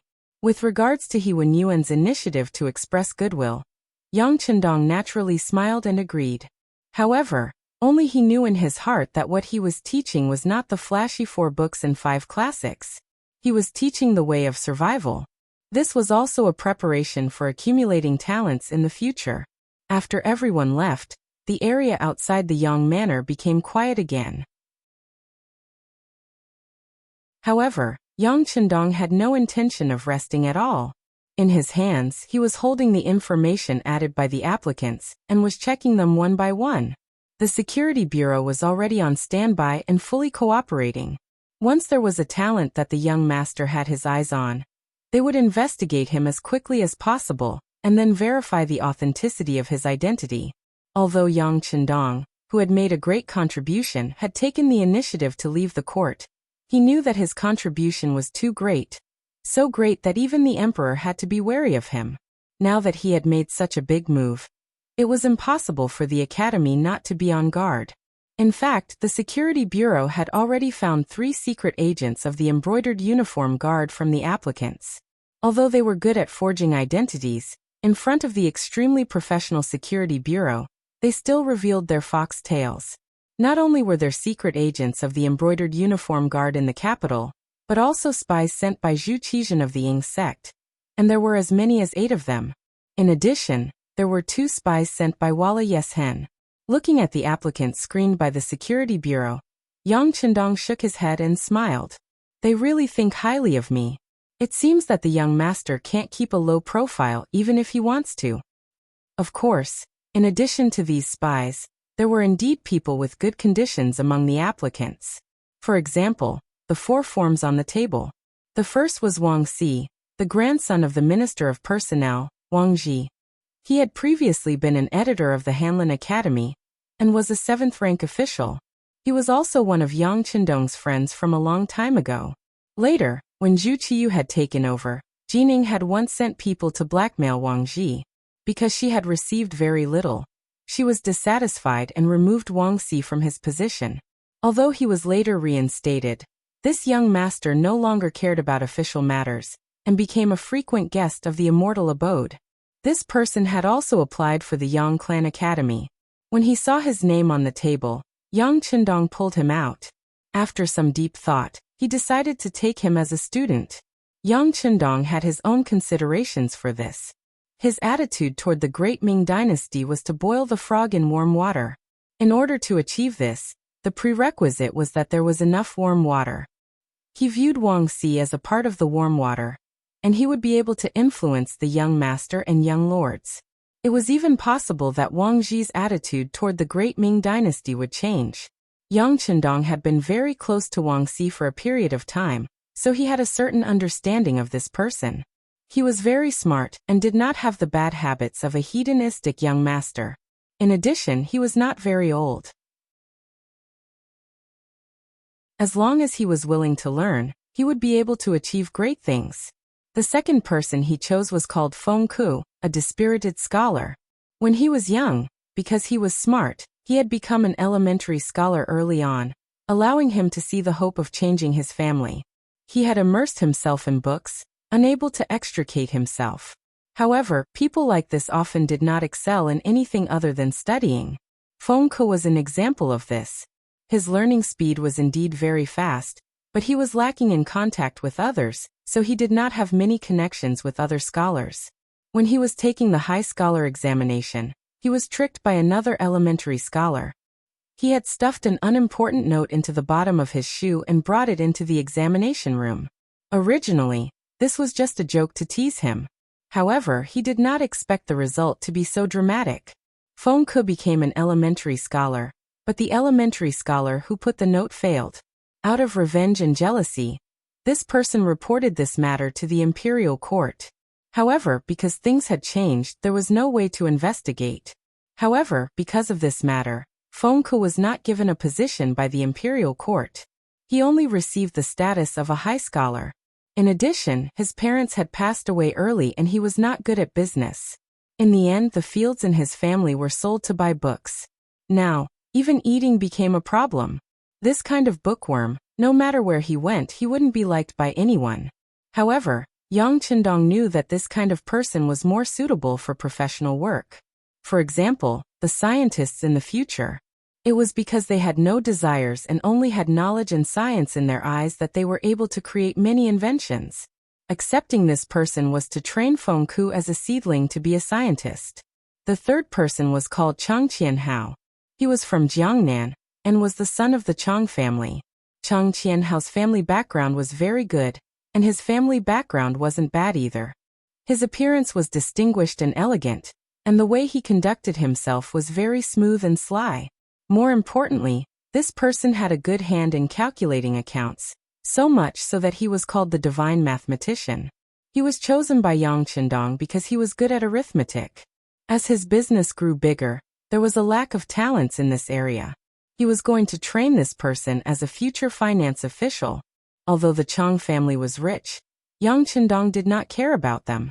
He believed that when he gave enough benefits, Chang Qianhao would know how to choose. Not to mention, he was confident that in the process of teaching him, he would completely convince this person. The last person's identity was a bit special. Not only was she a woman, she was also an armed escort. The profession of an armed escort was still very dangerous. After all, there were not so many cameras in ancient times. It was not like where the money trucks were attacked. Usually there would be a lot of clues. It was because of the lack of information that robberies happened again and again. It also made this profession very risky. Men were not willing to take such a big risk, let alone a woman. However, this woman could choose this profession, which showed how powerful she was. Tai Qingyi, 23 years old, was called Iron Face and Benevolent Heart. Iron Face referred to the woman's serious face. Benevolent Heart referred to her bodhisattva's heart. According to the investigation of the Security Bureau, most of the money this woman earned was given to the poor people. This time, the reason why she wanted to come to the Yang Academy to study was that she lost her hand in the process of delivering an escort. As an armed escort, some people could work for a lifetime, but some people could only do it once. It all depended on her to ensure that the escorts were not lost. Unfortunately, although Tai Qingyi was good at fighting, the number of robbers she encountered was 3 times more than her. She was outnumbered and finally lost her escort, which made her lose her livelihood. She came to the Yang Academy to find a chance to survive and learn more skills. Of course, this had a lot to do with Yang Chendong's reputation outside. Otherwise, it would be difficult for an ordinary scholar to catch the attention of this extraordinary woman. Oh, right, when we were delivering the money in the morning, this woman was the one who shouted for the Duke to be righteous. Ha. Yang Chendong suddenly thought of something and said. Then he laughed heartily and stored this woman's information. Over the next 2 days, the 100 selected students were divided into groups. Some of them still needed to be observed, but some of them had been predetermined due to their various skills and specialties. It was just that they were unaware of it. Currently, the people outside were still waiting for the results in 2 days. The Wang residence in the capital.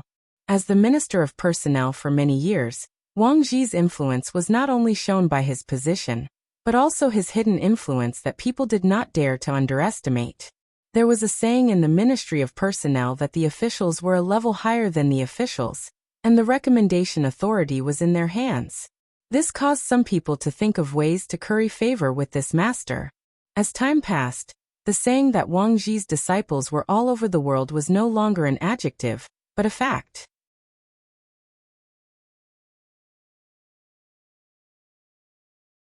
Chapter 247. Wang Zhi was so prestigious, but his most beloved grandson, Wang Si, did not go against his wishes and applied for the Yang Academy.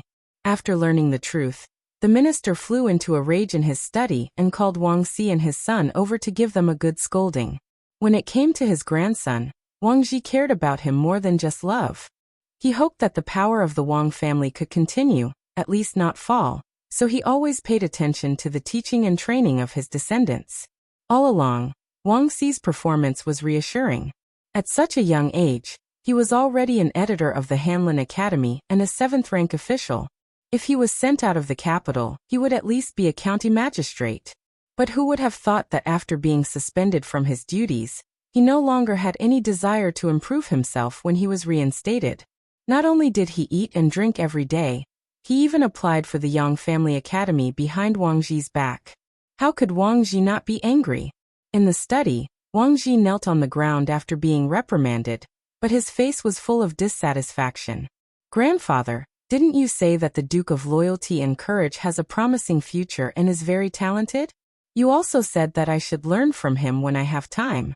Now that I have applied for the Yang Academy and will become his student, why are you not happy?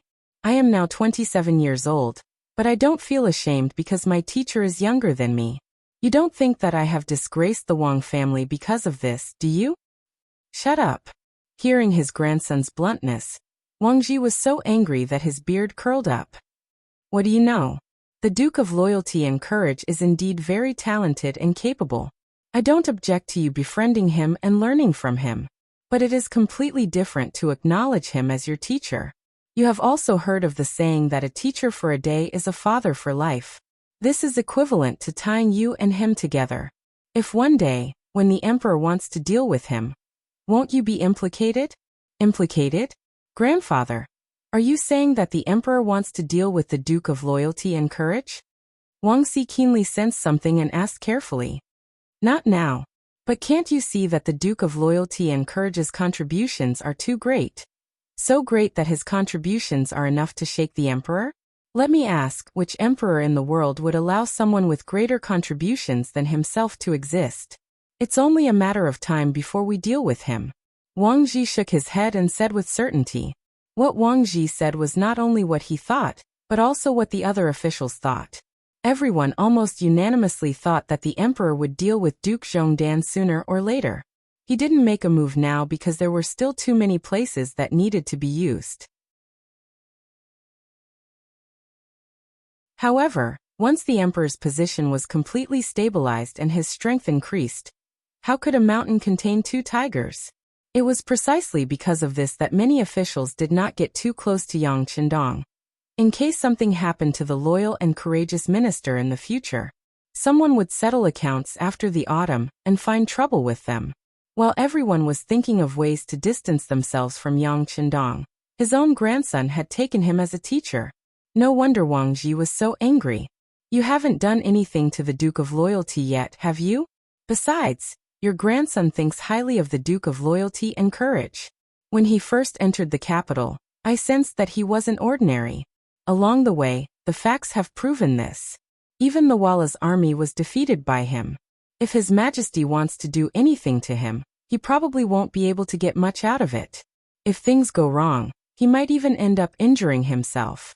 If that's the case, your grandson has walked the right path today, taking the initiative before others. Wangxi didn't think much of his grandfather's words. In truth, with his intelligence, he had already analyzed the situation. After analyzing it, he had come to this decision. He believed that one couldn't put all their eggs in one basket. Otherwise, that would be the easiest way to cause problems. Wang Xi's retort left Wang Ji speechless. Only now did he understand that it wasn't that his grandson didn't understand, but that he knew everything, which was why he had come to this decision. Seer, do you know how risky this is? Grandfather, your grandson has thought about it. But as long as your Majesty is still on the throne, the Wang clan will be fine, and your grandson will also be fine. Besides, your grandson isn't the only one taking the Duke of Loyalty as his teacher. If your grandson discovers that the Duke of Loyalty isn't as formidable as you imagined, your Majesty can use your authority to ground your grandson at any time. If that really happens and the matter gets out, even if something happens to him one day, no one will use this matter to make trouble for our Wang clan. Wang Xi's frank words left Wang Ji completely dumbfounded. He hadn't expected that his grandson, despite his young age, would be able to think of everything. If that was the case, what was there to worry about? As long as he discovered that Yang Qindong wasn't someone who could accomplish great things, he could bring his grandson back. Not only that, he could also tell the outside world that he had sent his grandson to investigate. If things went well, there was a high chance that this would turn into a great achievement. The worst-case scenario was already bearable. Wang Ji did not try to stop his grandson and agreed to it. Now he was worried that his grandson would be accepted by Yang Qindong because of his relationship with him. If he couldn't enter the Yang Academy, then all of his thoughts would just be a bubble. This night, not only the Wang clan, but many other people were worried about this problem. Even the commander of the embroidered uniform guard, Lu Gui, who had sent out undercover agents, was worried. Although the 3 agents he sent out didn't seem to have any relationship with the embroidered uniform guard on the surface, it was true. As long as someone investigated carefully, they could still find some clues. If that was the case, wouldn't Yang Qindong think that he was a little girl and come to find trouble with him? For some reason, when he thought of Yang Qindong's strength, Lu Gui's heart was beating like a drum. This person wasn't someone to be trifled with. Furthermore, he never did business at a loss. At least, Lu Gui had never profited from his dealings with him.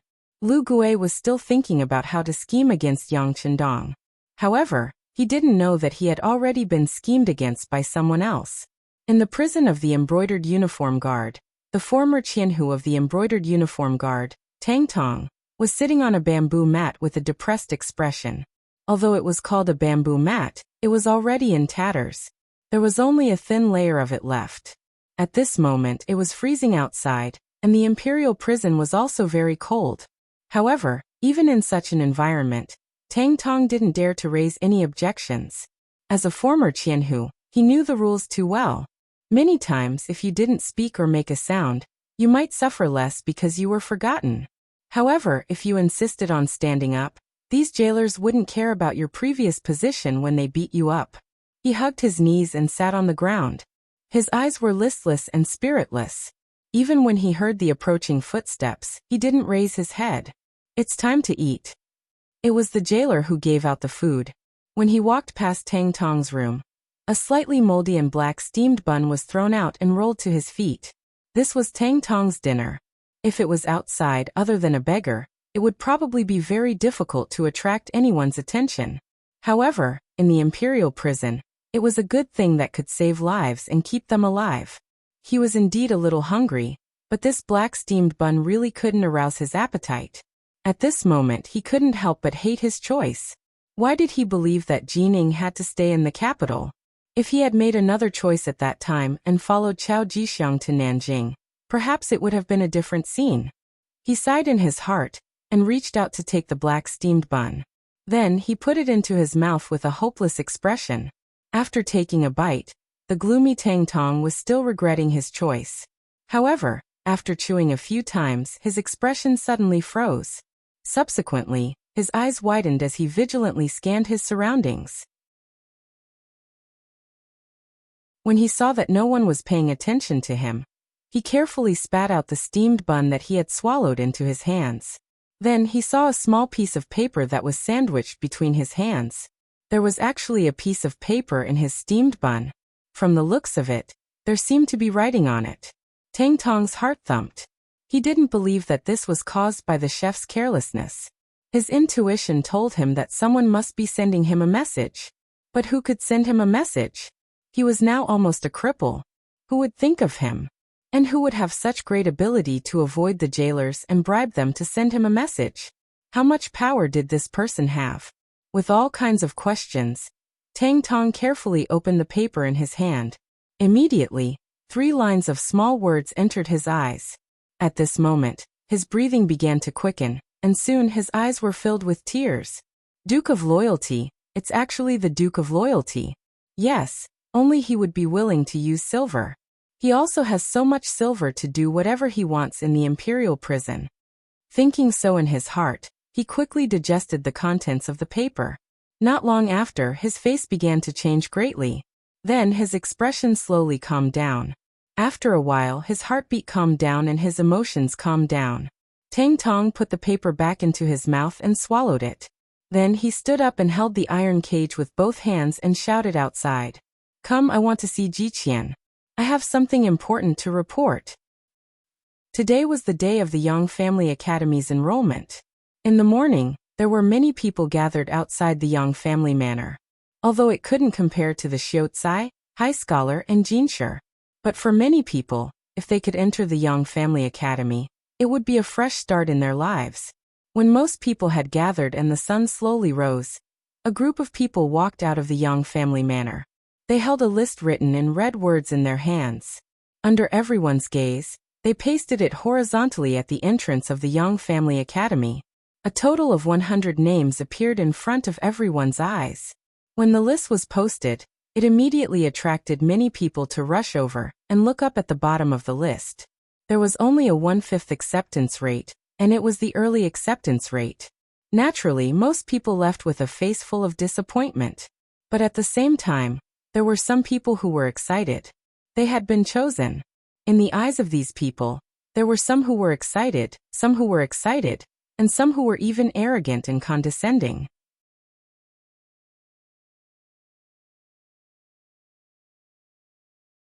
Chapter 248. Yongding Gate of the capital. This gate was one of the closest outer gates of the capital to the Yang village. At this moment, two women were surrounded by several burly men. From the looks of it, they were completely surrounded, which attracted many commoners entering and leaving the city to watch. Big sister E, it's my fault. I'll stay here. You should leave first. Don't ruin things. The petite woman said to the woman who was clearly half a head taller than her with a face full of grief and indignation. Her face was filled with anxiety and concern. He looked at the tall woman. Although she seemed to be in a hurry, she stood there with her legs like pillars. She didn't seem to have any intention of leaving. Little sister Ping, how can big sister leave you alone? Besides, didn't you persuade me as well? The Yang Clan Academy and Dong Shui won't accept a girl as a disciple. I have no hope at all. Since that's the case, what difference does it make whether I look at the list or not? On the other hand, Yu Xiong's grandfather is the current Minister of Justice, Yu Shiyue. He's a favorite of the emperor. If I offend him, I'll be in big trouble. The woman who spoke was Tai Qingyi. She used to be an escort and was nicknamed Iron-Face Benevolent Heart by the people of the Jianghu. 3 days ago, she applied to the Yang Clan Academy. The girl beside her was called Jiang Ping. She was her sworn sister of the opposite sex. The two of them used to be escorts together. Later, Tai Qingyi made a mistake and was fired from the escort agency. She followed her out. In desperation, she thought of applying to the Yang Clan Academy. In the Jianghu, the name of Dong Shui was equally well known. Although they didn't have much hope, they wouldn't lose anything by giving it a try, right? Today was supposed to be the day of the announcement, so the two girls were going to the Yang Academy 15 li south of the city to take a look. However, because they were in a hurry, they weren't careful when they walked. Coincidentally, they bumped into Yu Xiong, who was riding a horse at the city gate, and almost frightened his horse. Although they were saved by the Yu family servants, Yu Xiong was a young master and relied on his grandfather's high status and power. How could he suffer such a loss? He immediately demanded compensation from Jiang Ping. Then, when he saw that Jiang Ping and Tai Qingyi were quite pretty, he pestered them even more and refused to let them go. He even ordered his servants to surround them tightly. From the looks of it, he was clearly going to take them away and do something improper. When Tai Qingyi refused to leave, Jiang Ping became even more anxious. She was afraid that she would delay her sister's important matter. When she looked at Yu Xiong, who was riding on the horse with his head held high, she blurted out, "Young master Yu, please let my sister go first. She has already applied for the Yang Family Academy. This time, she is going to look at the roll of pills. If she delays her important matter, can you bear the consequences?" Jiang Ping wanted to use the Dong Shui to suppress Yu Xiong. This was also based on the rules of nobility. After all, whether it was the name of the Dong Shui or the name of the Duke of Loyalty and Courage, it was far from being comparable to a little young master who only knew how to rely on his family. There was nothing wrong with Jiang Ping's strategy, but she neglected a problem. Yu Xiong was a hedonistic young master. When he did things, he would rarely use his brain. If the person in front of him was Yang Chendong, perhaps he would retreat. However, how could the name of the Dong Shui scare him? Not to mention, at home, he had heard his grandfather unintentionally mention that there were still many scholars in the world who were against the Yang Family Academy. Thus, he was even more fearless. "Oh, is that so? Then you are already a member of the Yang Family Academy?" Yu Xiong chuckled and said with a playful expression. Not yet." Jiang Ping shook her head with a very honest attitude. "Since you are not, how can you use the name of the Yang Family Academy? Besides, even if you are really a member of the Yang Family Academy, you have to give this young master an explanation for startling this young master's horse, right? People always have to be reasonable." "Haha, someone come bring the two of them back. This young master wants to properly interrogate and investigate." A trace of urgency appeared on his face, showing that at this moment, Yu Xiong's brain was already filled with lust, and he could not wait any longer. "What are you doing?" Seeing the numerous Yu family retainers closing in on the two of them, Tai Qingyi asked with a steely expression. She already had a premonition that something was going to happen, and with her skills, she was not very afraid. However, she was worried that if she really made a move here, in the capital, wouldn't she be committing a crime? If that was the case, there would be no place for her in this vast world. What are we doing? Bring you back. The surrounding you family servants, seeing that their young master had given the order, how could they still be polite? Each of them laughed sinisterly, and began to walk closer with large strides. These people had been following Yu Xiong for a few years, and were very clear about their young master's temperament. Since these two women had been bumped into, they would definitely not be able to escape from the devil's claws. Moreover, not long after, when he was tired of playing with them, he would reward them. Looking at the two of them, the servants could not help but have a good time. 7 to 8 servants surrounded them in a circle. Seeing that they were getting closer and closer, Tai Qingyi had no choice but to clench her fists in order to protect herself. From the looks of it, it was obvious that a fight was going to break out at any moment. As for what would happen after a fight, it would be a matter of taking one step at a time. The surrounding commoners, seeing that a fight was about to break out, were all worried for the two women.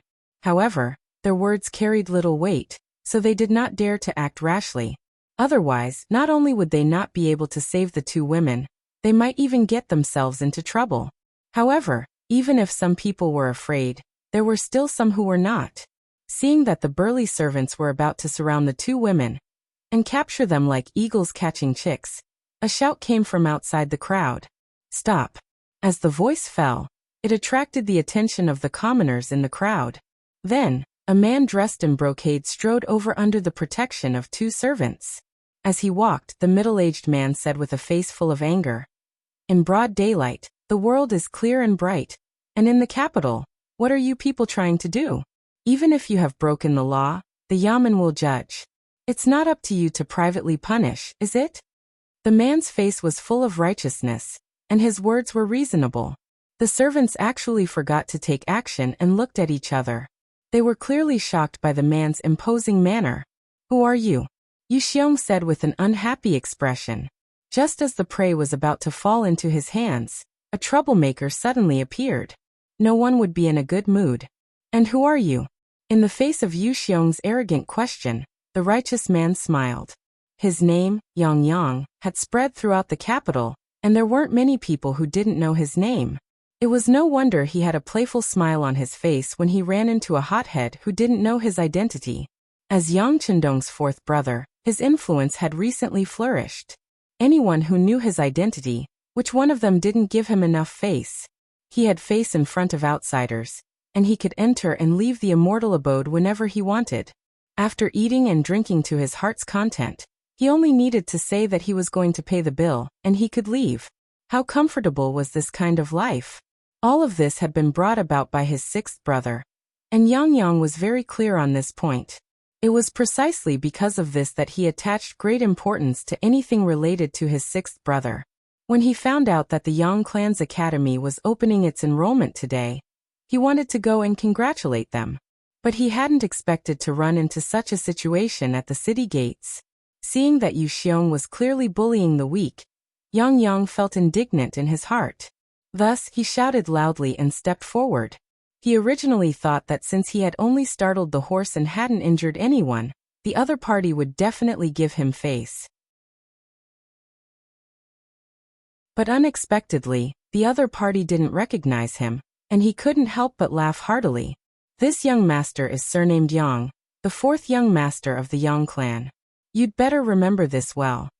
Yang Yang took the initiative to announce his name, hoping to turn the matter into a small one. Since he had already revealed his identity, as long as the other party knew how to do things properly, they would definitely give him face. In return, he would remember this person and return this favor sooner or later. "Ah, you're the fourth brother of the East Marshal. We're applying to enter the Yang Clan Academy. We were originally going to look at the rankings today, but we ended up startling the horse in our haste. Fortunately, nothing happened." Jiang Ping was overjoyed when she heard Yang Yang announce his identity. Now that the Yang family had come, it seemed like nothing would happen today. Wait a moment. What do you mean nothing happened? I was so scared that my heart almost jumped out. I must have suffered some internal injuries, so you must come back with me. Once this young master finds a doctor and confirms that I'm fine, I'll let you go. Just when Jiang Ping thought that there was nothing to worry about, Yu Xiong suddenly spoke and used his injury as an excuse to bring Jiang Ping and Tai Qingyi back to the residence. From the beginning to the end, Yu Xiong was talking to Jiang Ping and didn't even look at Yang Yang, as if he was invisible. But in fact, he had his own little plans and ideas. Yang Yang, the fourth young master of the Yang clan, Yang Chendong's fourth elder brother. It was said that they had a good relationship. How could Yu Xiong not have heard of this? But because of the difference in age, the two didn't have much interaction and didn't know each other. Originally, everyone minded their own business. Yang Chendong was powerful and had done a lot of big things in a short period of time. He was seen as a rising star. But how could the Yu clan be bullied so easily? The Minister of Justice was in charge of all punishments in the world. His power was unimaginable. Even if it was Yang Chendong, if he offended the Yu clan, it would be very difficult for him, and he would have to be careful. Of course, there was no need to make enemies. Yu Xiong was clear about this. Thinking himself clever, he didn't even look at Yang Yang. Instead, he stared at Jiang Ping and spoke.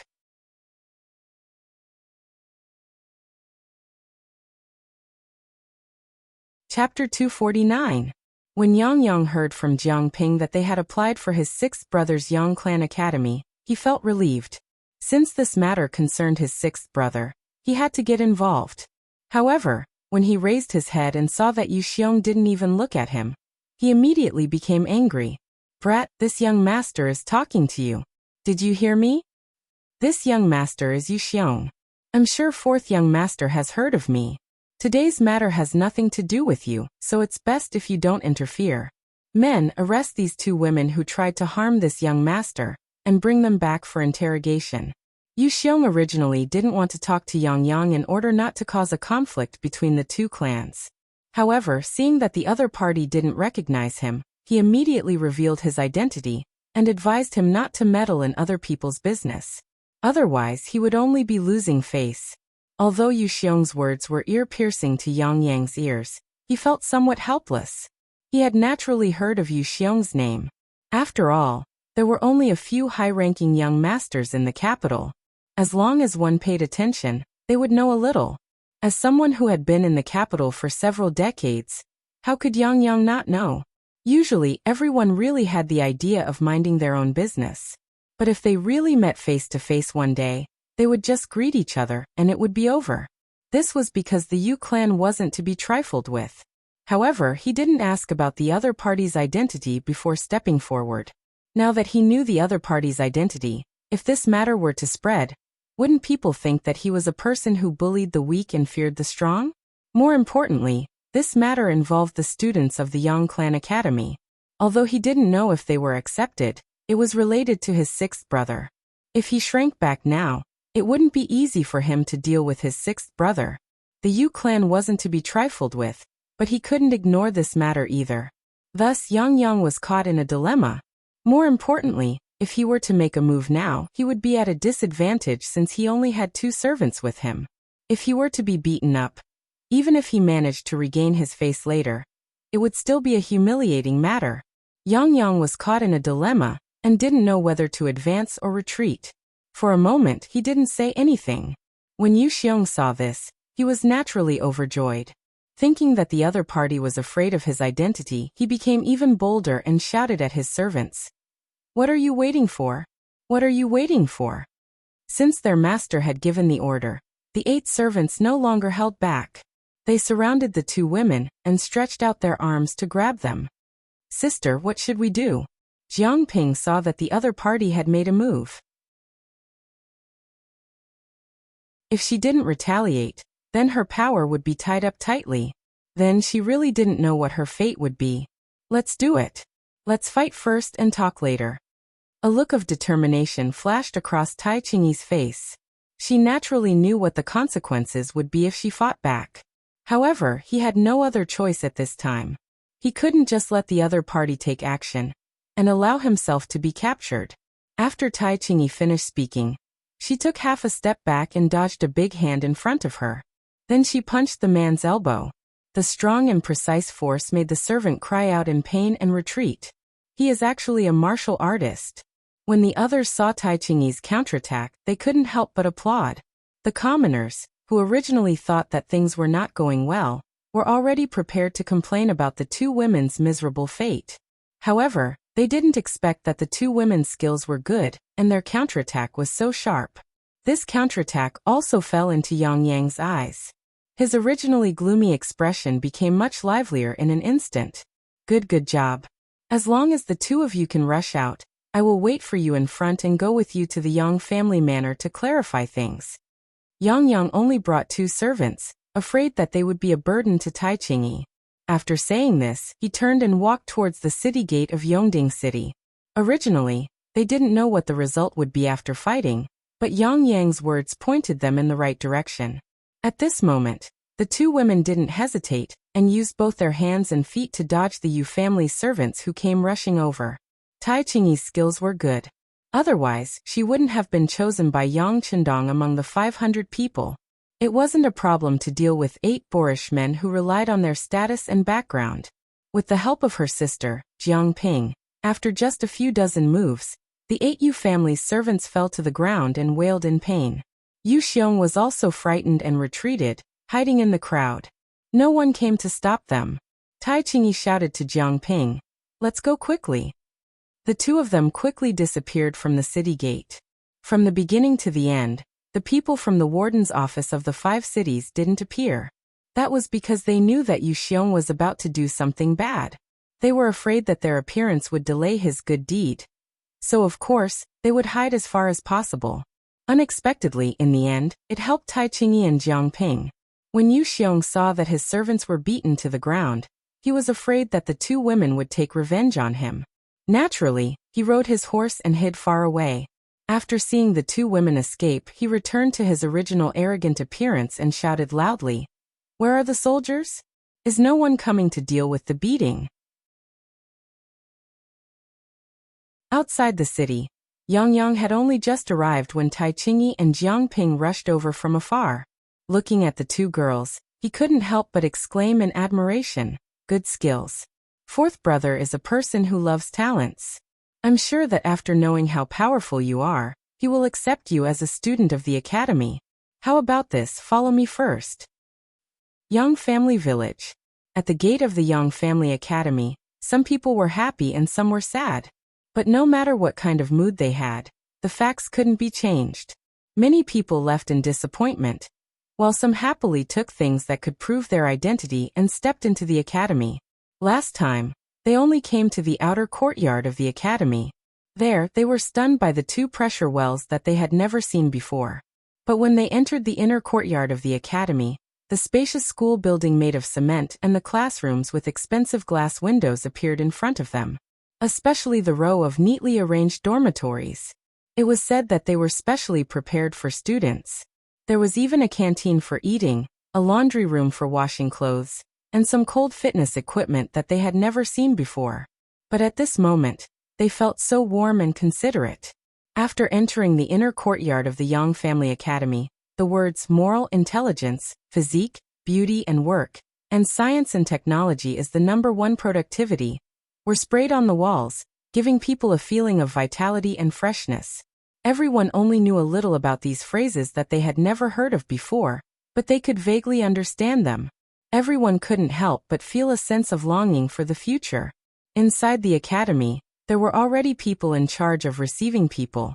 Any student who was accepted would receive a special room and a certain number of meal tickets. According to the staff, after coming here, they had to rely on themselves. No one was allowed to bring servants, and they had to rely on themselves for food, clothing, housing, and transportation. No one dared to go against this requirement. First, the number of young masters who could be accepted was limited. They were in the minority among the 100 people, and couldn't cause any trouble. Second, the rules were written very clearly. Every student had 100 points of conduct. Once all of their points were deducted, that would be the time they had to leave. The rules also wrote that no matter what the reason was, if one didn't follow the rules of the academy, at least 2 points would be deducted. If one was the leader and the situation was serious, they might be directly expelled. Since it was written in the rules, it was a hard rule that no one dared to go against. So even though they were somewhat unwilling, no one raised any objections. Some of the young masters, including Wang Xi, took the initiative to send their servants out of the academy. They also told them to tell their families that there would be a day off every 7 days in the academy. At that time, they would naturally go home to take a look. The people who were accepted received their plates one by one. Then, under the guidance of the staff, they first received their own bedding, meal tickets, and other daily necessities. Then they were led to their respective rooms. According to these people, before lunch, the academy's principal, who was also the loyalty guild, would speak to them. At that time, the real life of a student would begin. And before that, everyone could temporarily relax and properly rest in their rooms. Although they didn't know what the real life of a student was, seeing how determined the staff was, they felt the pressure and cherished the short time they could rest before the official start. In the principal's office, Yang Chendong was listening to Tiger's Main's work report. Young master, after the announcement, there are 100 students who should have arrived. There are 98 who actually arrived. Please give us your instructions. There are 2 who didn't arrive? Who are they? Yang Chendong asked with a puzzled expression. This time the people who signed up were all willing. Since they had the opportunity, why didn't they appear? His intuition told him that something unexpected must have happened. Reporting to the 6th young master, they are Tai Qingyi and her sworn sister, Jiang Ping. Tiger's Mane scratched his head, also confused. If it were someone else, it would be fine. Perhaps they would be obstructed by their family or even friends and change their minds at the last minute. But these 2 people had been seriously investigated. After losing their job as escorts, they had nowhere else to go. How could they not report after being accepted? It's them? After hearing the answer, Yang Chendong's face showed a trace of seriousness. Obviously, he had also thought of what Tiger's Mane thought. But soon he shook his head and said, there is no reason for them to not appear after being accepted. If there is a possibility, then there is only one. They must have met with an accident. How about this? Arrange for the Security Bureau to investigate.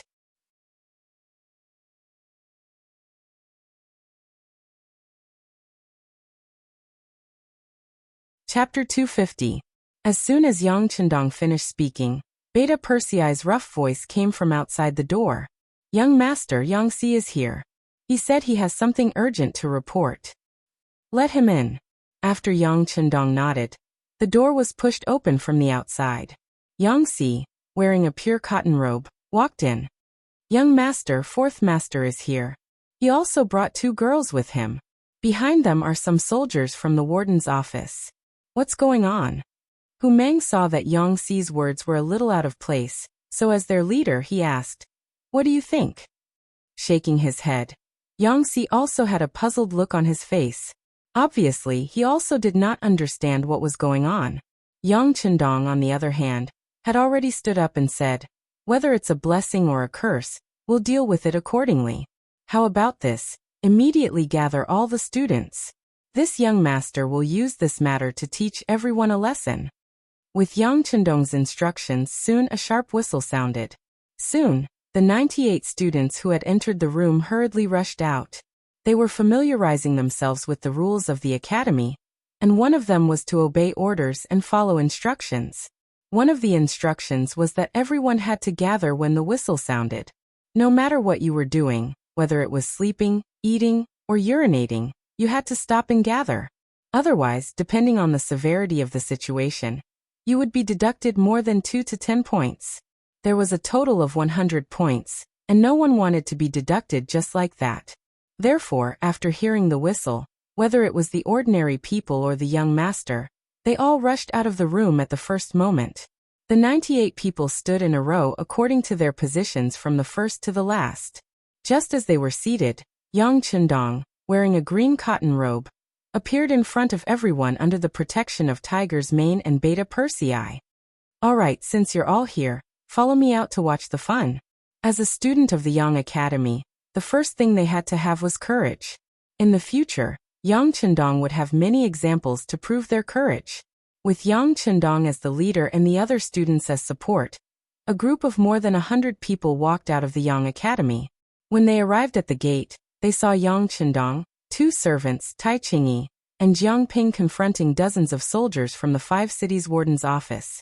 As soon as the group of more than 100 people walked out, they attracted the attention of these 2 groups.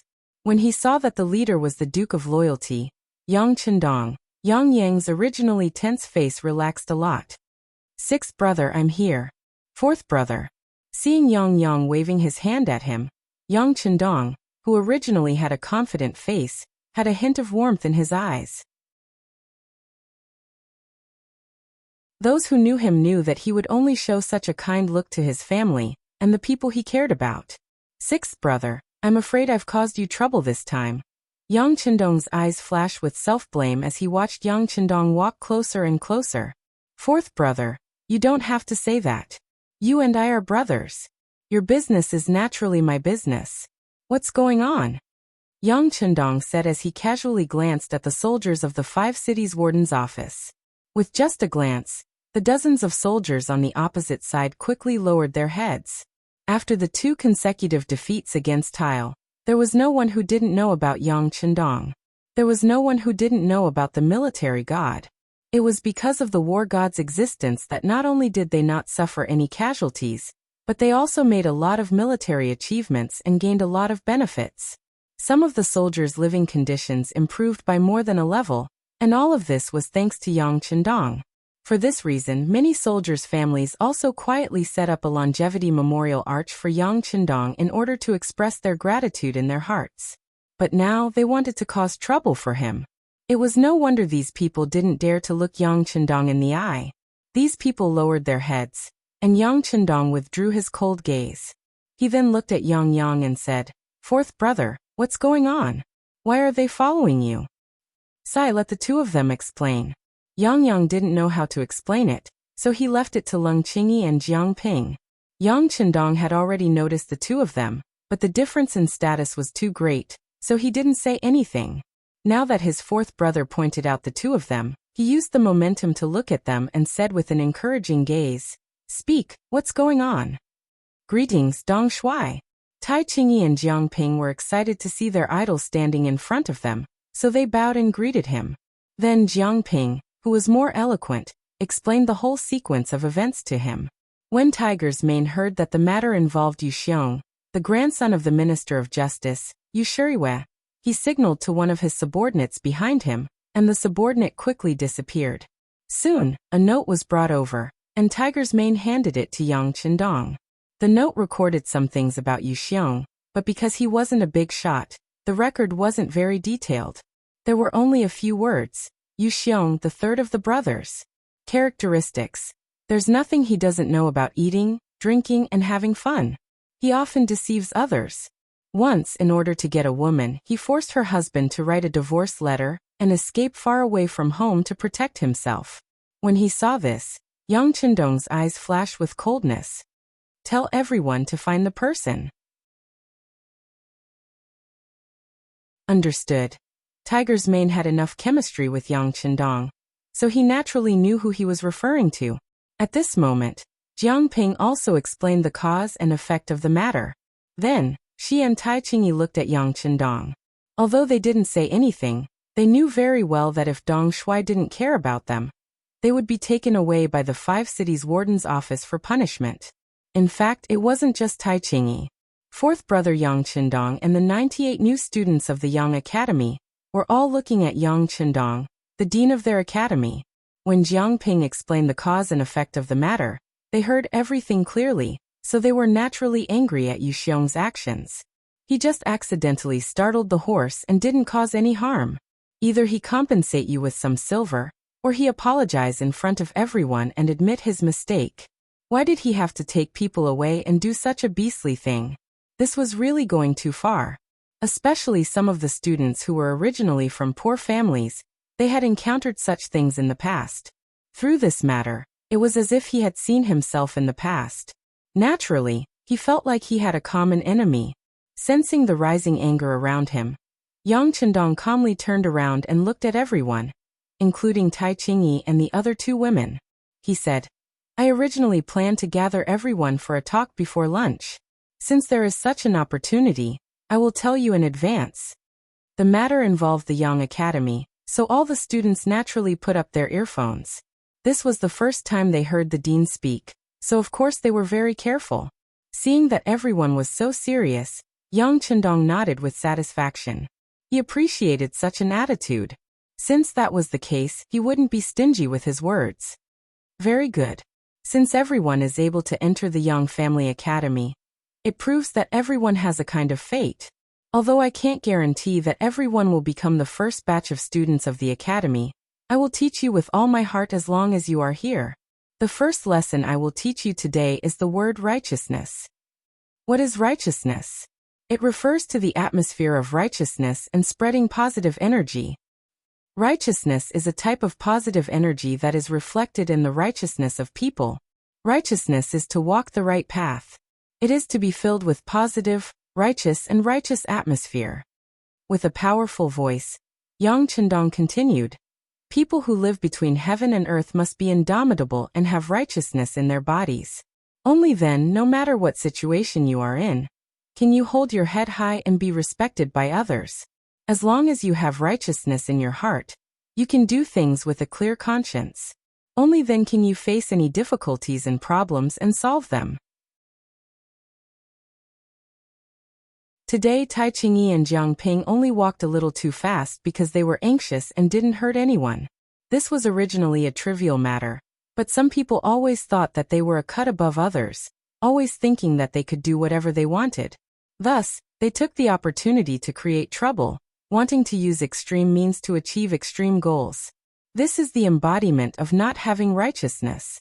At the same time, it is also because there are too few people with righteousness that these people can survive and do whatever they want on the streets. I don't know if everyone has thought about it, but if everyone has righteousness in their hearts and can stand up to criticize Yu Xiong, what kind of scene would that be? Presumably, from then on, there will be no place for evil people in the world, and there will be fewer and fewer unjust things in the world, right?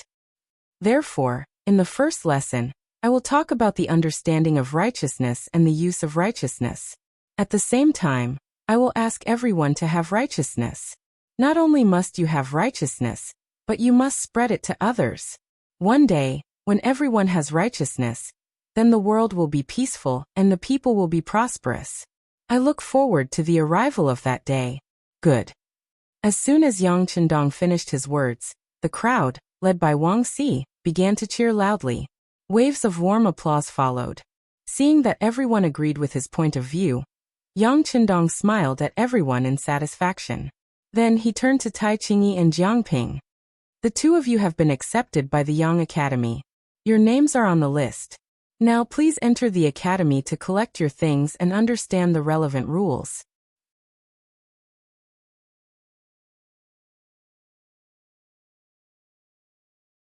Chapter 251. Tai Qingyi and the other girl, who were originally very excited by the righteous words, showed joy and excitement when they heard Yang Chendong say that they were accepted. They immediately agreed happily. Just as they were about to enter the academy, they remembered that the people from the 5 cities warden's office were right in front of them. If they couldn't solve this problem, how could they study in peace in the academy?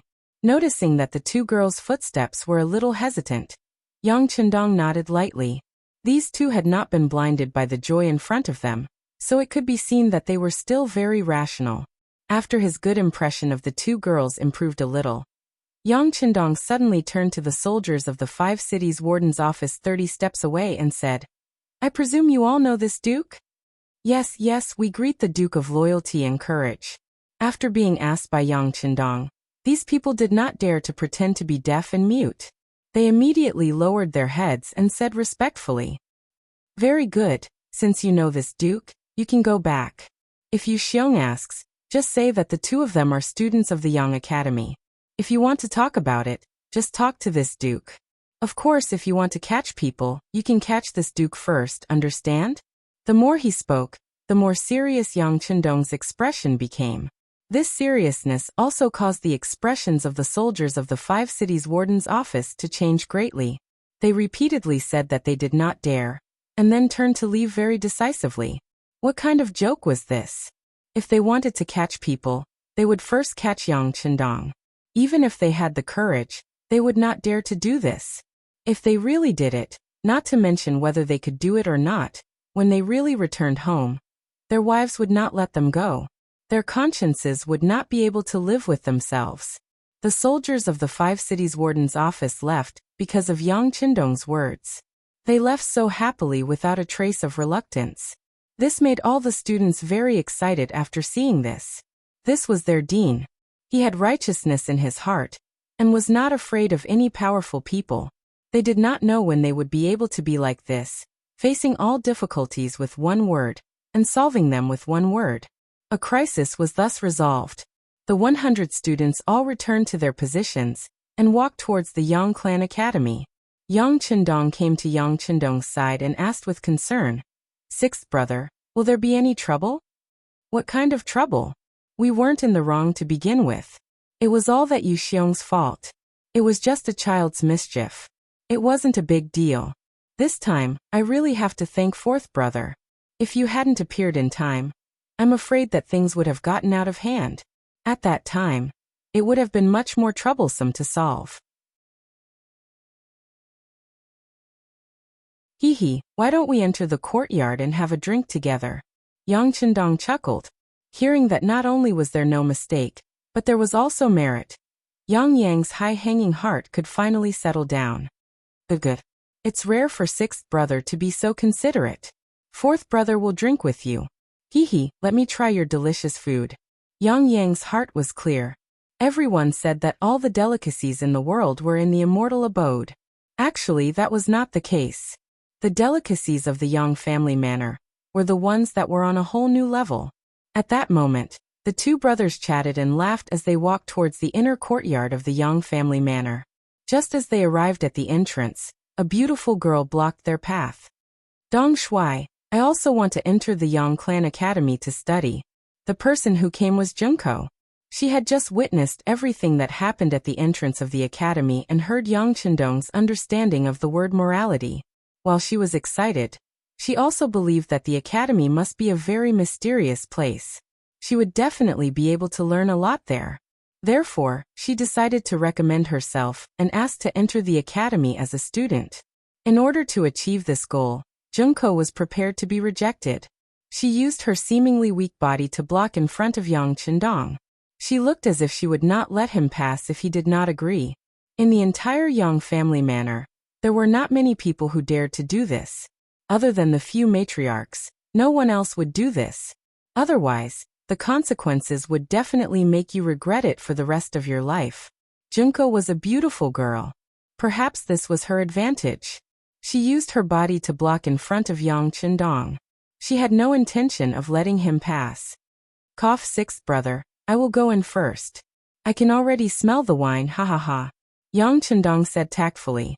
He knew that if he continued to stay here, it would only make things awkward for Yang Chendong. Therefore, he found an excuse and took the lead to walk into the inner courtyard of the Yang family manor. "You guys go in too." Yang Chendong looked at Tiger's mane, who was still standing beside him. He only turned his head to the side. At this time, he was not alert at all. Yang Chendong shook his head and said aloud, "Yes, young master." Tiger's mane couldn't wait to leave. After answering, he strode away. At the same time, the first guard, Chiovi, and the others followed behind him. Soon, only Yang Chendong and Junko were left. He finally asked, "Why did you decide to study in the Yang family academy? Your bodyguard's body is fine. It should be time for you to leave." "No, I'm not leaving." Junko shook her head and said firmly. "Reason?" Yang Chendong's tone was cold as he asked. "Reason?" Junko's beautiful big eyes turned and said, "I admire the culture of the great Ming Dynasty. It's that simple to learn the advanced knowledge here. Then after you learn it, go back and spread it to Japan?" Yang Chendong seemed to be very specific. Yes. Junko didn't want to admit it, but she didn't know why. In front of Yang Chendong, she told him the truth. Perhaps she also knew that she couldn't lie to him with her strength. "You're very honest." Yang Chendong first approved of Junko's attitude, but then he said, "But why should I accept you? What's in it for me to take you in?" This. Junko's eyes kept blinking. At this moment, she really wanted to tell Yang Chendong that she was the princess of Japan, but she was worried that once he knew her identity, Yang Chendong would report this matter to the imperial court of the Great Ming Dynasty. In that case, things would be a little troublesome. This was not what she wanted. If she couldn't use her identity to pressure him, then she could only use money. Junko said, "I can give you a lot of gold and silver. Give me a number." "Oh, a lot of gold and silver. Hee, you should have some understanding of me these days. You should know that I am not short of money. In fact, I have a lot of money." Yang Chendong didn't seem to agree with Junko's reason. When she said this, Junko's face turned pale. That's right. Yang Chendong might not be the richest person in the Great Ming Dynasty, but if they were to talk about who was the best at making money, no one would dare to say they were the best if Yang Chendong claimed to be second. Junko's face was still changing. On the other side, Yang Chendong had already opened his mouth and said, "But who would dislike money? Since you want me to give you a price, I will give you 10,000 taels a day to study with me." What? Even though she had made some preparations, and was even waiting for Yang Chendong to ask for an exorbitant price, she was still extremely shocked when she heard that it was 10,000 taels of silver a day. Her cherry lips opened so wide that she could swallow a pigeon egg. Isn't this too much? But you asked me to give you a price." Yang Chendong's face didn't change, but he was laughing in his heart. He seemed to like the feeling of teasing Junko. "I asked you to give me a price, but 10,000 taels a day is still too expensive. I can't afford it." Junko had the support of the Japanese royal family. Naturally, she didn't lack money since she was a child. But 10,000 taels a day still scared her. Because even if the entire royal family added up all their expenses, they wouldn't be able to reach this amount in a day. If she reported the amount of money back to her country, she was afraid that she wouldn't be able to get through her father's trial.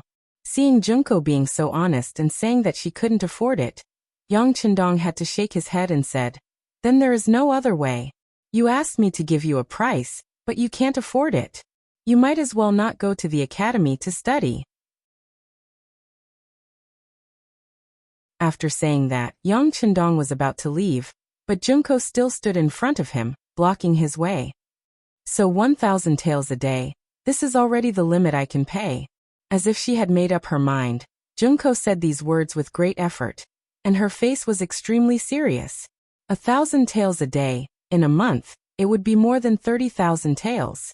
This was Junzi. Before she came to the Great Ming Dynasty, her father gave her a lot of good things, and some of them were even prepared for her future dowry. If it were other people, they wouldn't even dare to say such words. "Oh, 1,000 taels a day, it seems to be a lot. Okay, it's a deal. But I'll say the ugly words first. As soon as you enter the academy, you have to listen to me. If you can't bear the hardships and take the initiative to withdraw, then don't come looking for trouble." Yang Chendong originally wanted to scare Junko. If he wanted to use this person, even if she didn't pay him a single tael, he would still agree. He just deliberately delayed it. But he didn't expect that there would be an unexpected gain. 1,000 taels a day was naturally nothing for him. But if there was money to be earned, then he would be a fool. "No problem, I won't withdraw. I will stick to it.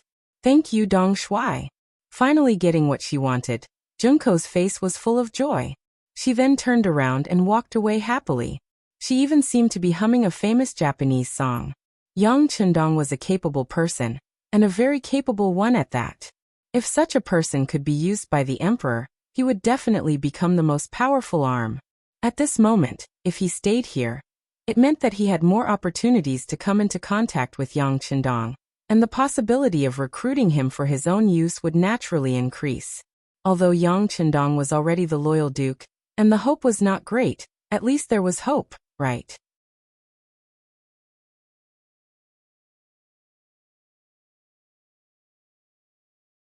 Chapter 252. The Yamen of the Five Cities Warden's Office. The people who had gone to Yang Chendong's manor had rushed back and clearly explained the intentions of the loyal Duke Yang Chendong. Commander Sun Tong, who was on duty, said to Yu Xiong with a serious expression. Young master you have heard the matter. We are powerless to do anything. Please go back. Yu Xiong's expression was naturally somewhat ugly at this moment. He had thought that his grandfather was the current Minister of Justice, and that no one would dare to not give him face. In the past, he had also done some outrageous things, but in the end, nothing had happened. He had eaten and drank as he should. But today, after meeting Yang Chendong, everything had changed. The Five Cities Warden's office had actually spoken to him in such a state. It was clear that they did not want to interfere. Very good, Commander Sun, right? Your attitude of shirking responsibility is very bad. I will report this to your superior, and I will also tell my grandfather, Yu Xiong said with a fierce expression. He had thought that if he brought up his grandfather, Sun Tong would at least be nervous, if not afraid. But instead he stood there and did not even raise his eyes. On the contrary, he kindly advised him. Young master Yu, let me give you a piece of advice. You should first explain this matter to your grandfather before deciding what to do. Otherwise, if you carelessly do something and implicate your entire family, that would be really bad. Sun Tong was only advising him with good intentions. Of course, he did not want to offend the current Minister of Justice. But when Yu Xiong heard these words, his expression changed again and again. He felt that Sun Tong was clearly looking down on him, including his grandfather. He immediately flung his sleeves angrily and left. It could be seen that at this moment, he was very angry. After leaving the yamen of the Five Cities Warden's office, Yu Xiong looked at the people walking on the street, and swore in his heart that no matter what, he would get back at them today. Wasn't he just a loyal duke who had made some contributions? Although he had a title, which duke, marquis, and count really had great power?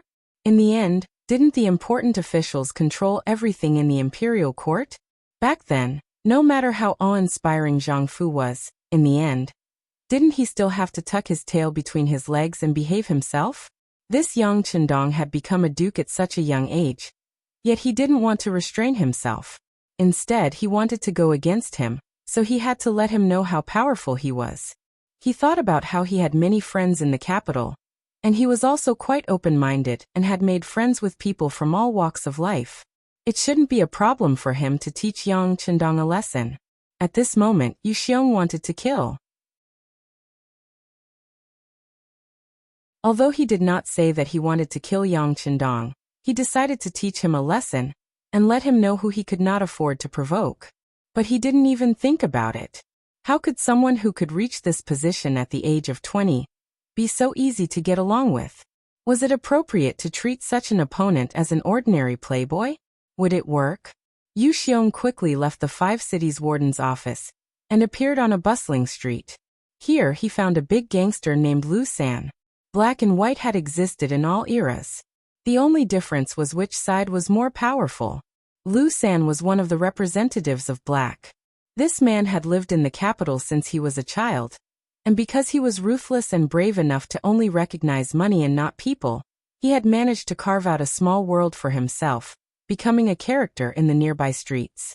It was rumored that this man had more than 100 subordinates and more than 1,000 ordinary subordinates. Yu Xiong came and sat face to face with Lu San at the table. A large stack of banknotes issued by the Yang family bank was placed there. The thick stack was more than 20,000 taels. Looking at the money that was enough for him to risk his life for 2 to 3 years, Lu San's eyes were red. He was like a vicious tiger that had seen its prey and could not control himself. Teach a person a lesson and this is all yours.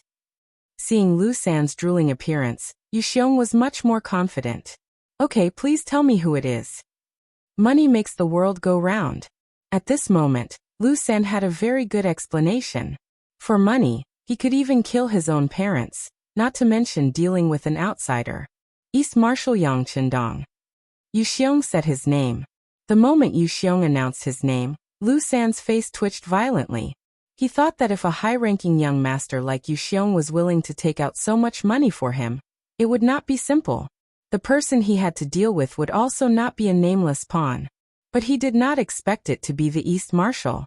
Even ordinary people knew the name of the East Marshal, not to mention people like Lu San who mingled in the underworld.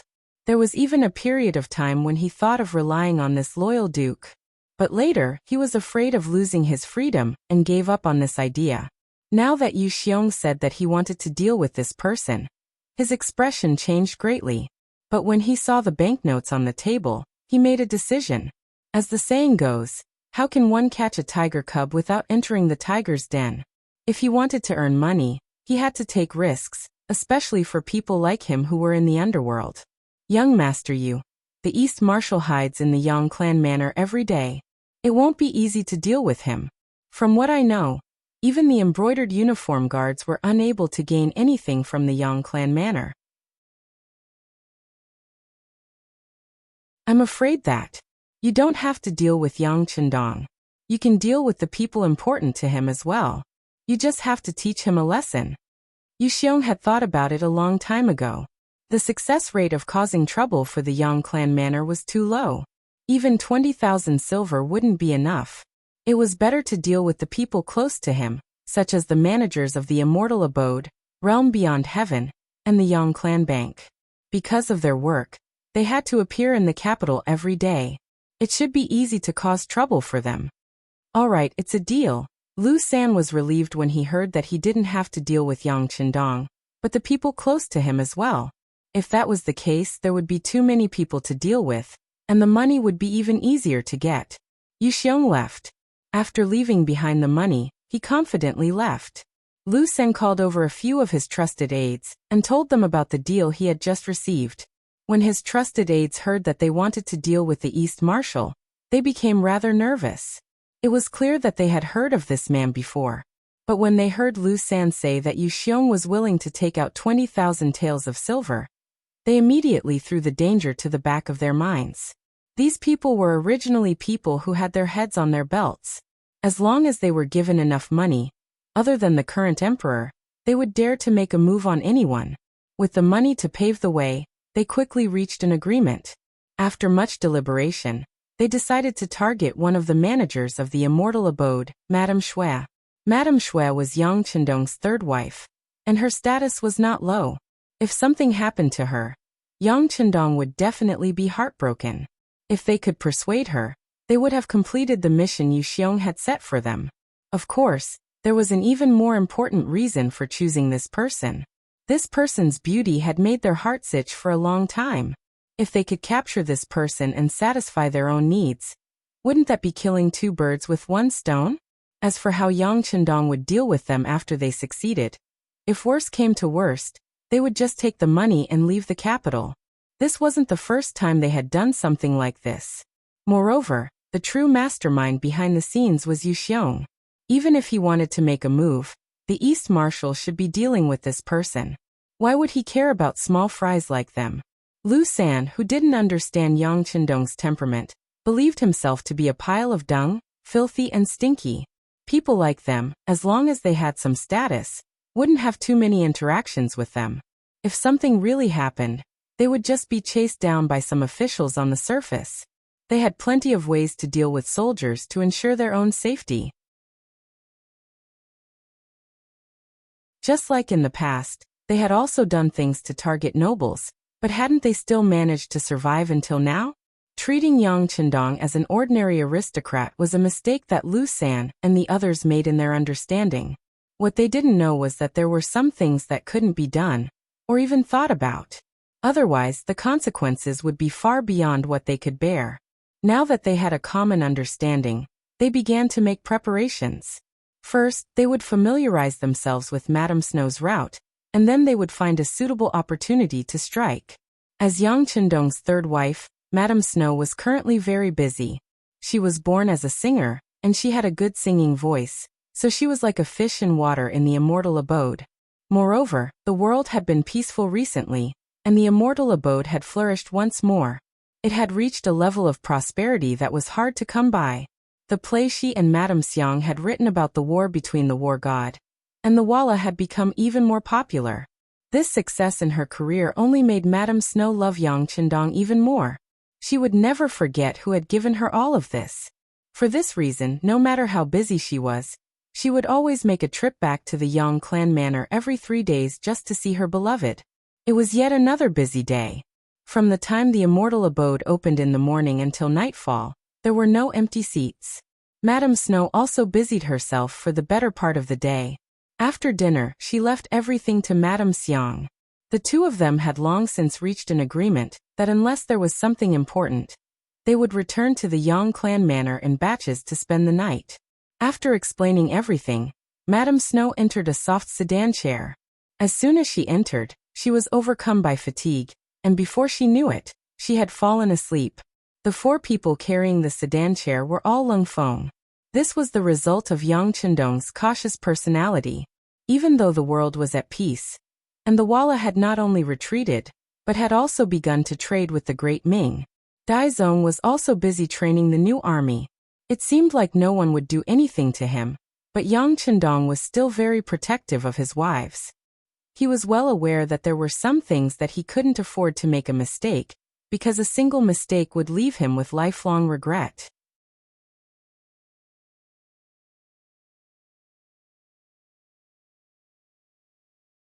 Chapter 253. There were 4 Cold-Edge soldiers carrying the palanquin, as well as 6 more to the left and right. This was an entire squad of Cold-Edge soldiers. Unless 40 to 50 enemies suddenly appeared, their safety was guaranteed. Squad Captain Cheng Qian. He was grateful that the 6th young master had entrusted the task of protecting the 3rd madam to him. This was a form of trust. There were many squad captains in the Cold Edge, but he had been given this assignment. How could he not do his best? Cheng Qian even had a feeling that as long as he did his job well, his future would be limitless. He would be able to lead even more soldiers and win even more battles. This was one of his lifelong wishes. The 3rd madam boarded the palanquin. Cheng Qian said, "Rise." The palanquin lifted off the ground, and the squad of 10 left the immortal abode, slowly making their way toward the Yongding Gate. The moment they left the busiest street of the capital, one of the Cold-Edge soldiers sensed something and whispered to Cheng Qian, "Squad captain, behind us." Cheng Qian raised his right hand slightly. It was just a simple movement, but Cheng Qian used sign language to tell the soldier that he knew that someone was following him. Given the strength of the Cold-Edge soldiers, they had sensed that they were being watched not long after leaving the immortal abode. But the other party's methods weren't bad, so they couldn't be sure who was following them. How many were there? Only then did they carefully observe their surroundings. Now that they were on a slightly quieter street, this feeling only grew stronger. There wasn't much time left until the curfew, so the number of people on the street was dwindling. This made it difficult for the people following them to hide themselves perfectly. Cheng Qian sensed it. When he raised his right hand, he saw that besides the 4 soldiers carrying the palanquin, the other 5 soldiers were silently inspecting their weapons and equipment. Although he didn't know who these people were, they were still in the dark. But for the sake of safety, it was never wrong to make preparations in advance. As the squad captain and commander, Cheng Qian had already taken out the 95 style saber wrapped in cloth and removed the safety pin. He also took out the night vision goggles from his satchel and put them on. Not all cold fronts were equipped with such equipment. However, Cheng Qian's squad was tasked with protecting the 3rd madam. Due to the special nature of their mission, they were able to enjoy such treatment. As a result, they had a pair of extremely bright eyes in the dark, allowing them to see everything around them very clearly. It was precisely because they could see everything clearly that those who were following them in the dark had nowhere to hide.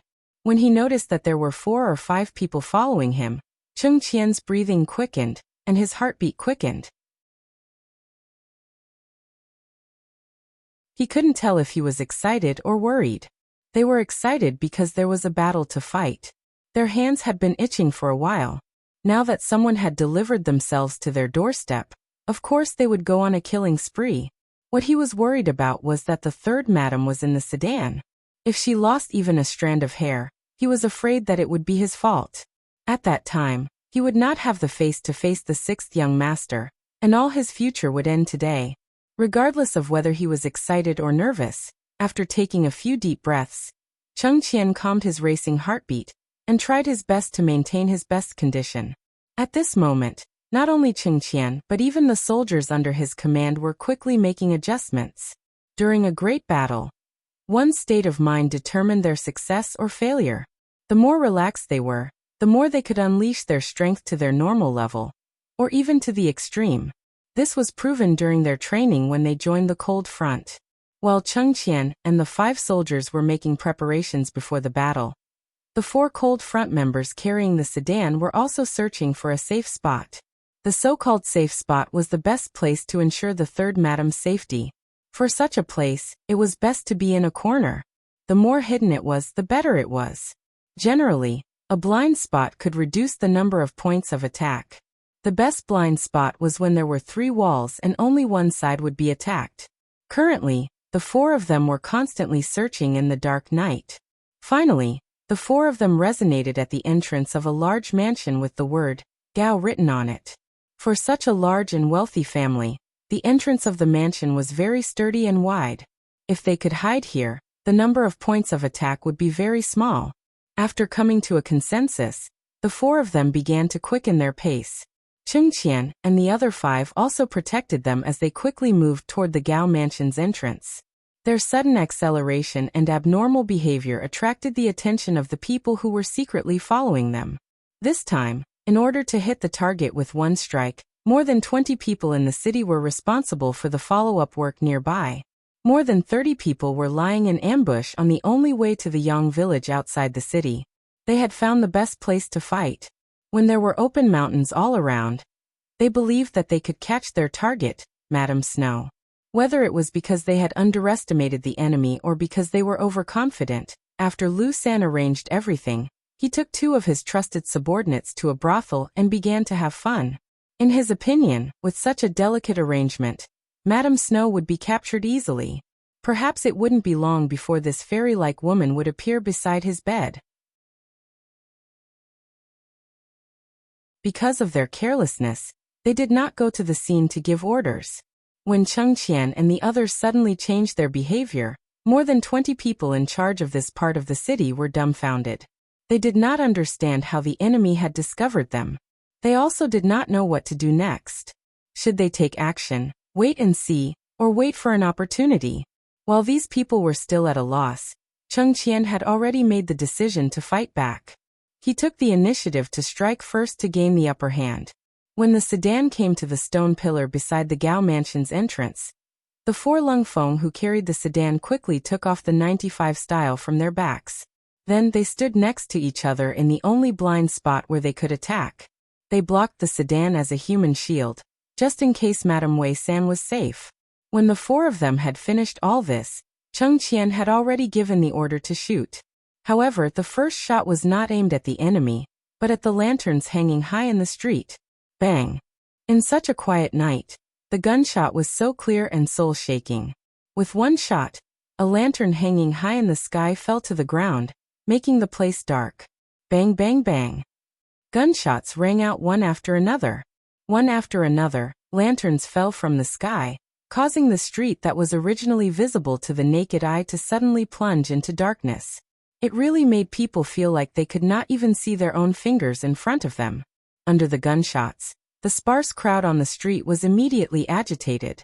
They covered their ears and ran around like headless flies, trying to relieve the fear and dread in their hearts. In contrast, the assassins who were prepared to follow them did not run around in all directions. However, the sudden darkness still stunned them and caught them off guard.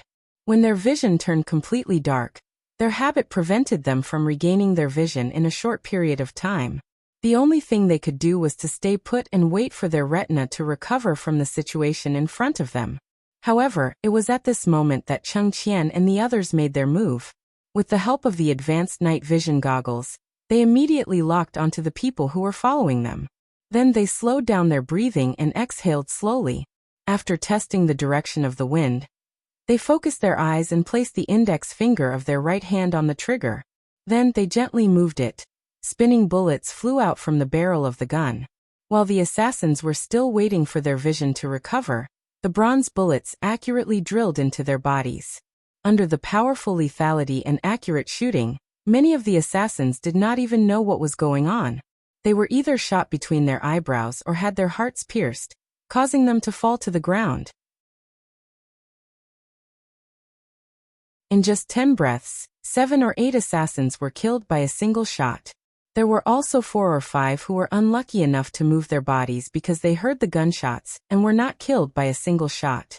However, most of the bullets hit their bodies as well. It was just that the bullets did not hit the critical areas. This result caused many people to scream in pain. The sound of gunshots, shouts, running, and screams were incessant, creating a chaotic scene in the alley. Madame Shui, who was in the sedan, had already woken up. She instinctively wanted to lift the curtain and run out of the sedan. However, Yang Chendong's figure appeared in her mind, and she remembered what Lu Lang had told her. Remember, no matter who you are, once you encounter danger in the future, if you are outside, immediately lie down on the ground. If you are in the room, immediately find a safe place to hide. If you happen to be in the sedan, unless the guards let you go, you must not rush out. Also, try to lower your body as much as possible to reduce the chances of being hurt. Thinking of this, Madame Shui quickly squatted from her original sitting position. Then, she listened to the gunshots outside and hoped that Lu Lang would appear soon. The gunshots outside were loud and abrupt in the quiet night. The soldiers of the warden's office who were patrolling nearby heard the gunshots and quickly rushed over. Some of the nearby brocade guards also drew their embroidered spring sabers and ran over. However, these people were far inferior to the members of the Cold Front who were guarding the streets of the Immortal Abode, Sky Beyond, and Yang family's bank when they heard the first gunshot. Battalion Commander Wu Sheng was squatting in the courtyard, practicing the basics of stabilizing his lower body. However, when he heard the first gunshot, his camouflage jacket was already in his hand. Then he heard the faint sound of gunshots. He whistled, and a platoon of 30 Cold Front members quickly gathered.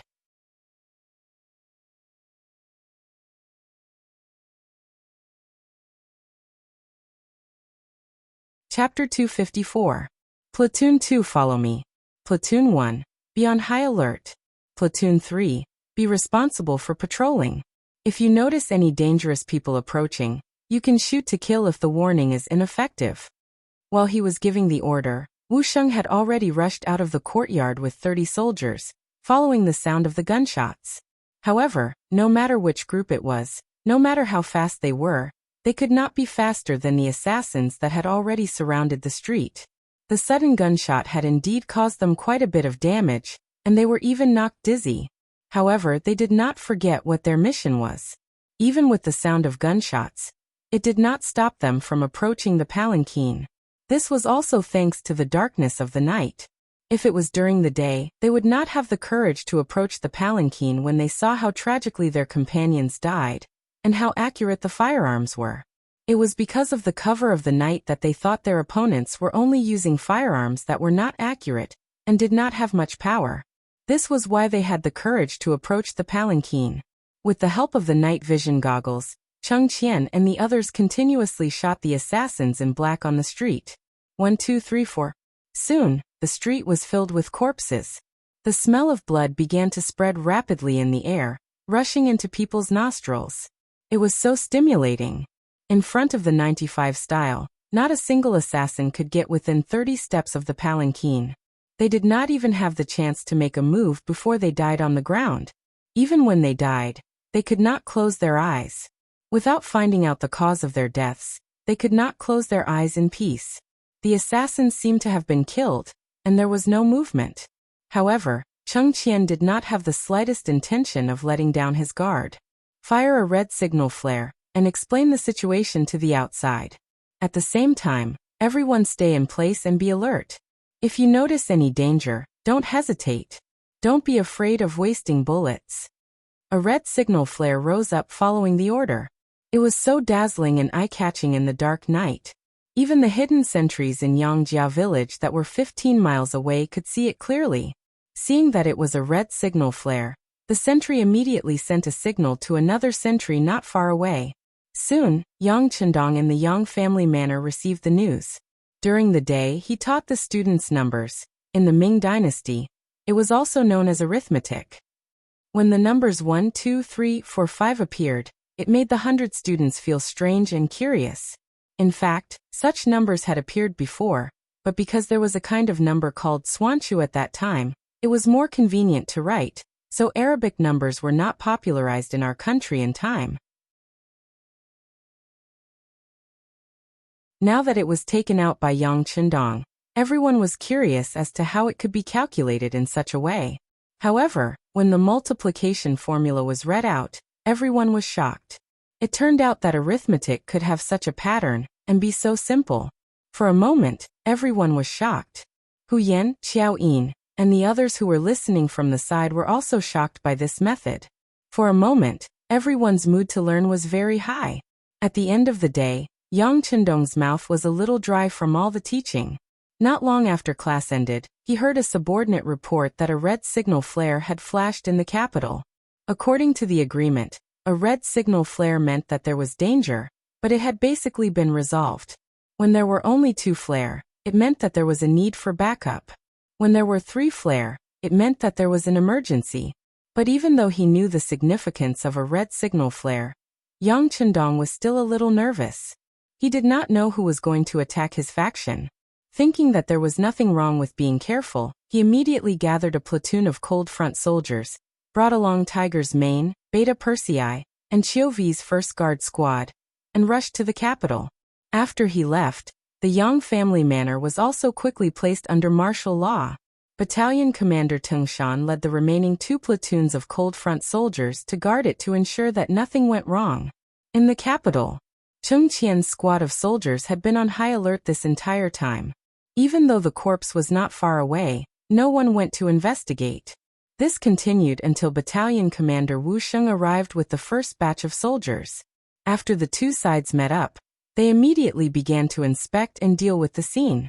Fortunately, they found 2 uninjured assassins and quickly detained them for a sudden interrogation. But just as this was done, the embroidered uniform guards and the 5 cities warden's office arrived. Just as they were about to approach the scene, they received a warning from Battalion Commander Wu Sheng.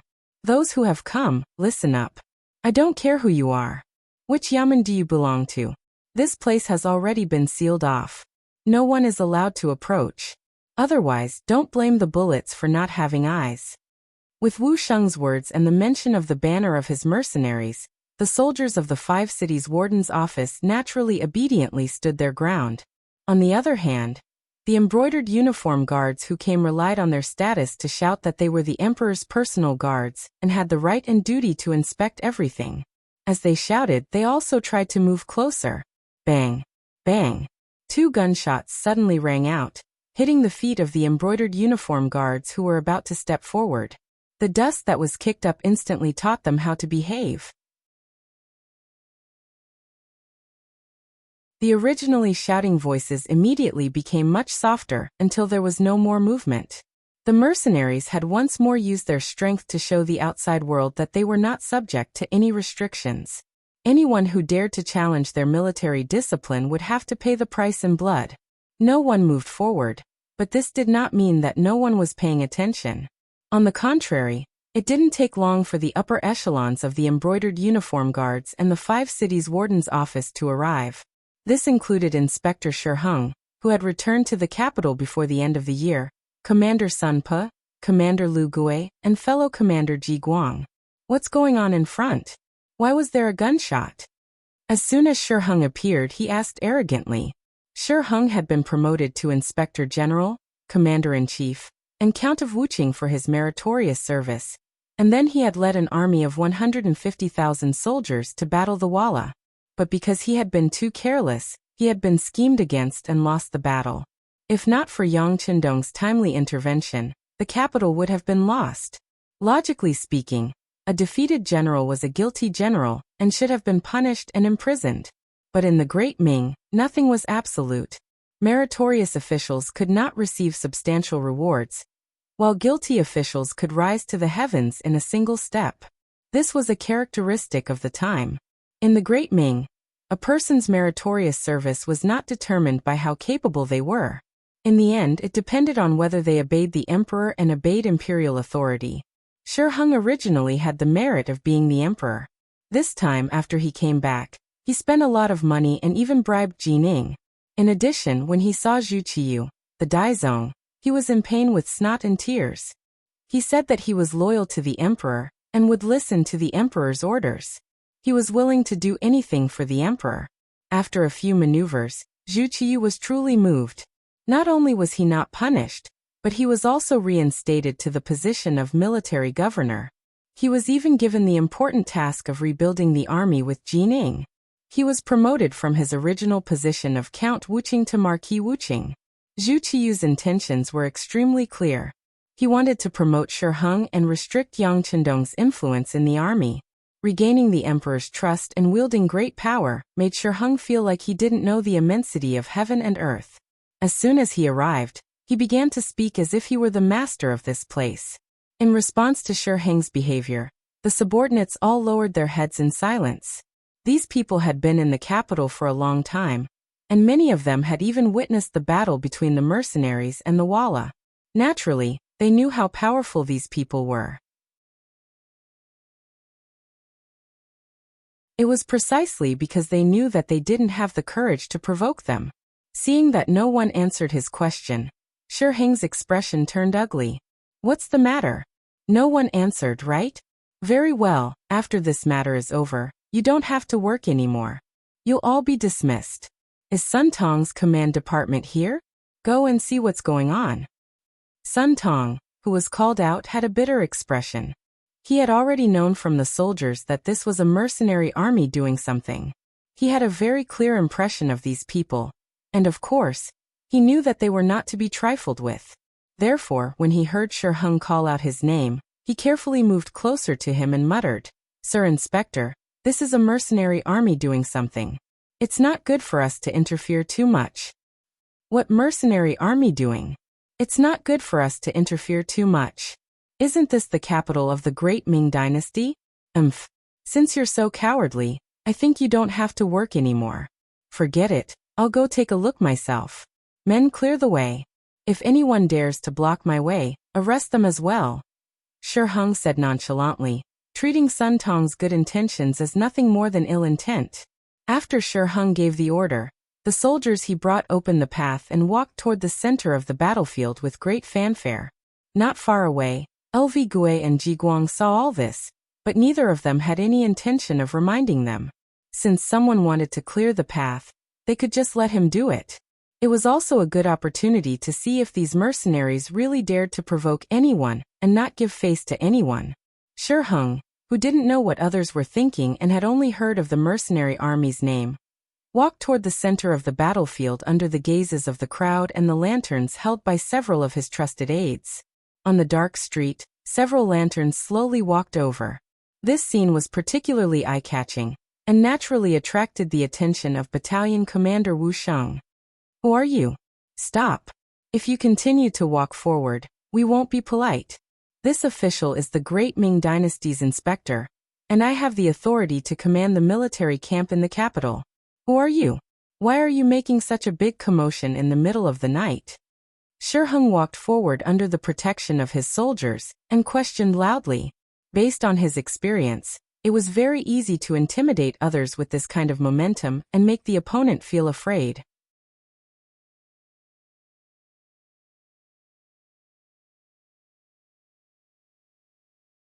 Chapter 255. They approached with a menacing aura, giving off the impression that a large army was approaching. If it was a normal Ming soldier, he might feel afraid and guilty. However, in front of the most elite cold front, there was a limit to what he could do. The first thing to do after entering the cold front was to train one's courage. If one did not have enough courage and was timid, they would never be able to enter this elite new army. Hence, Shi Heng's self-righteous yelling did not have any effect. On the contrary, Wu Xing casually took out his pistol and pointed it at Shi Heng's direction. He said, "I don't care who you are. Before the Duke of Loyalty arrives, no one is allowed to come close. Please stop." When Shi Heng heard someone mention the name of the Duke of Loyalty and Courage, his face was filled with dissatisfaction. Ever since he returned to the capital, he had heard of the Duke of Loyalty the most. There were even many people who compared him to Yang Qindong, which made the commander, who had a lot of experience in the army, displeased him. No matter what, Shi Heng was a veteran who had experienced hundreds of battles, right? He also had many years of experience patrolling the borders, and had fought many wars with the foreign races. It was not an exaggeration to say that he had climbed out of a pile of corpses. However, someone actually compared him to a young man who had just turned 20 years old. How could he accept this? When he heard the Duke of Loyalty's name, he was even more indignant. "Oh, I insist on coming over. What can you do about it? Come on, archers, get ready.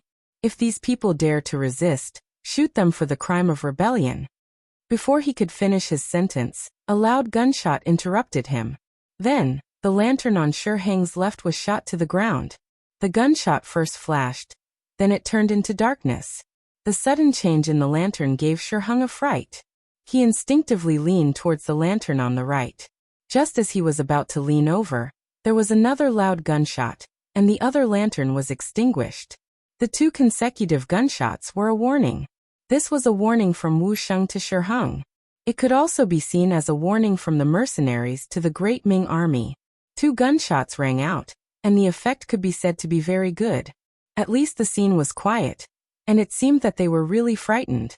After a few seconds, Shi Heng suddenly shouted, "Come, these mercenaries are going to kill the imperial court officials. All archers get ready." As soon as he shouted, the soldiers of the warden's office of the 5 cities took out the bows and arrows on their backs and prepared to draw their bows and arrows. Although it was still dark, there was a feeling of mutual hostility. Any veteran with some sense of battlefield could feel a kind of suffocating pressure. Under the invisible pressure, some soldiers began to tremble. This was a human's instinctive reaction when faced with fatal danger. Compared to the reaction of some of the great Ming soldiers, Cheng Qian also became a little nervous. However, he was more worried about the safety of the 3rd madam than himself. In the eyes of Cheng Qian and the other mercenaries, their lives were already the 6th young masters. Their deaths were not regrettable. After all, the first lesson on the first day of joining the mercenaries was to face death and not be afraid of death. However, the 3rd madam was different. If something happened to her, even if they all died, it would be difficult for them to truly close their eyes and die in peace. Under the night vision goggles, he saw that there were at least 300 great Ming soldiers with bows and arrows. He imagined that when these arrows came from a distance, he and the other mercenaries would not be able to survive. Then, no one would be able to protect the 3rd madam. For the first time, Wu Xing lowered his head and said, "The 3rd madam of the Loyal Guild is in the sedan. If she is hurt, have you thought about what the Loyal Guild will do?" Cheng Qian's voice was very loud, and seemed to be clearer in the darkness. When it reached the Ming army, the expressions of LV Gui, Ji Guang, Sun Tong, and the others changed drastically. They had all dealt with Yang Chendong and even tried his methods. Although this duke was young, his methods were really terrifying. If they really pushed him to the edge, they were afraid that no one present would be able to get away with it. No one would have a good ending. Among the crowd, Sun Tong's reaction was the fastest. In fact, he had received the most kindness from Yang Chendong. "Admiral, the 3rd madam of the Loyal Guild is also here. It's better not to shoot arrows casually. Once innocent people are hurt, the consequences will be serious." "What consequences will there be?" Shi Heng, who had already shot the arrow on the bow, responded coldly. "Even if the 3rd madam of the Loyal Guild is here, she will be sacrificing herself for the country. I think the Loyal Guild will understand." Shi Heng's meaning was very simple. He wanted to use the excuse of disturbing the Ming army to deal with the mercenaries and destroy their prestige. As for the so-called 3rd madam of the Loyal Guild, they could only blame it on their bad luck. He really wanted to see what the young Yang Chendong would do after such a thing happened. Could it be that he really dared to do anything to him, the great Ming dynasty's admiral? This duke doesn't understand. As soon as Shi Heng's voice fell, another loud voice sounded. Then, countless lights suddenly shot from afar, and shone directly on the bodies of the great Ming dynasty's soldiers. Shi Heng, who was hiding among them, had nowhere to hide. At this critical moment, Yang Chendong finally arrived. As soon as he arrived, he heard Shi Heng's words and immediately replied angrily. Along with this voice, 10 members of the 1st Guard Squad and 30 members of the Lung Feng Squad took out their military flashlights and shone them forward. The military flashlights in the large warehouse were piled up. Yang Chendong had entered and exited the warehouse several times, and equipped everyone with this kind of advanced treasure. Now that the light flashed, the electric light that could clearly illuminate 100 meters away caused all the Ming army and the embroidered uniform guards to fall into a place where they had nowhere to hide. Under the strong light, Shi Hung couldn't help but squint his eyes. He was even more shocked. He couldn't understand what kind of advanced weapon this was. How could it illuminate the night as if it was daytime? Most importantly, in such an environment, his body was exposed to the advanced firearms of the mercenaries. Didn't this mean that if they wanted to shoot him to death, they could easily find him and execute him? At this moment, Shi Hung had an extremely bad feeling in his heart. Shi Hung didn't know that even without the strong light, he was still in the sights of the Lung Feng squad. However, Yang Qindong still chose to do this as a serious warning. As soon as the strong light appeared, the first to panic were the great Ming soldiers who were holding strong bows. They thought that they could luckily shoot arrows in the dark. But now they were clearly seen by others. How would they dare to move? This caused all the Ming army to become very obedient when Yang Qindong appeared. Taking advantage of this pressure, Yang Qindong strode forward and arrived at the juncture between the two armies. His cold gaze swept over the people who had just arrived. Suddenly he roared, "Are you crazy? Don't you know that these are mercenaries?" Yang Qindong's question made many Ming soldiers lower their heads. They couldn't answer this question. Even Lu Gui, Ji Guang, Sun Tong and the others lowered their heads. They didn't want to answer this question. Or rather, they didn't want to face the Duke of Loyalty and Yang Qindong. Shi Hung naturally felt everyone's emotions. However, at this moment, he absolutely couldn't lower his head. It was not because of anything else, but because he was the one who shouted the most fiercely just now. If he was the first to admit defeat when Yang Qindong appeared, how could he lead the troops? So after about 10 seconds, Shi Hung finally raised his head after he had more or less adapted to the strong light. So what if they are mercenaries? In the territory of our great Ming dynasty, anyone who casually kills people will be punished no matter who they are. You are Shi Hung? Seeing that someone actually answered his question, Lung Feng squad's eyes lit up. Yang Qindong's eyes narrowed as he stared coldly at Lung Feng. I am Marquis.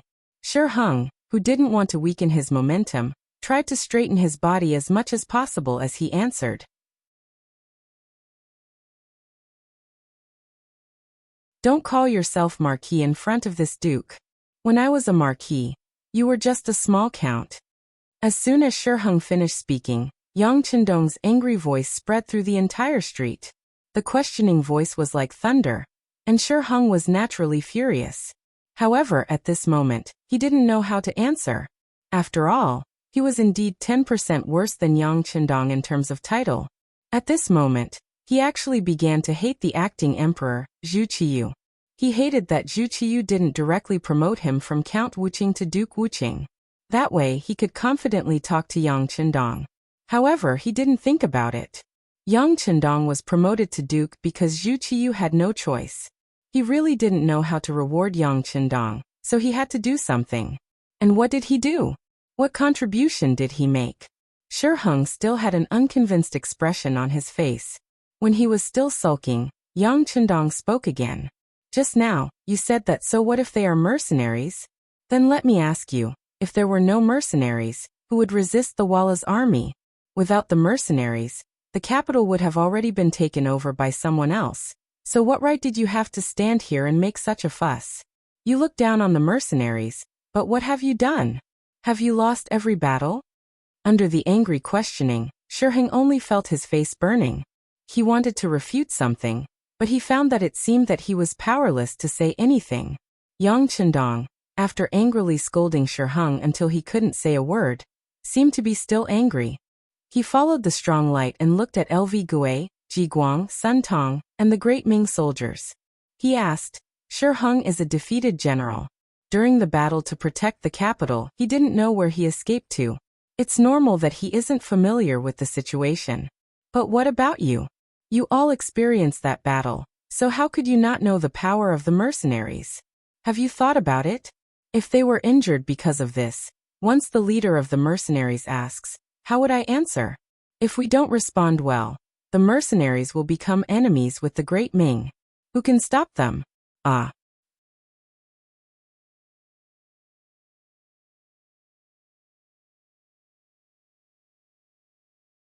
Chapter 256. And you genie guards, don't you like to join in the fun? Do you like to watch the fun?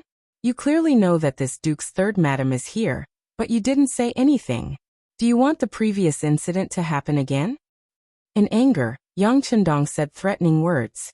As for the previous incident, it was naturally referring to the eunuch who claimed to be his duke and clashed with Yang Chendong's title of duke.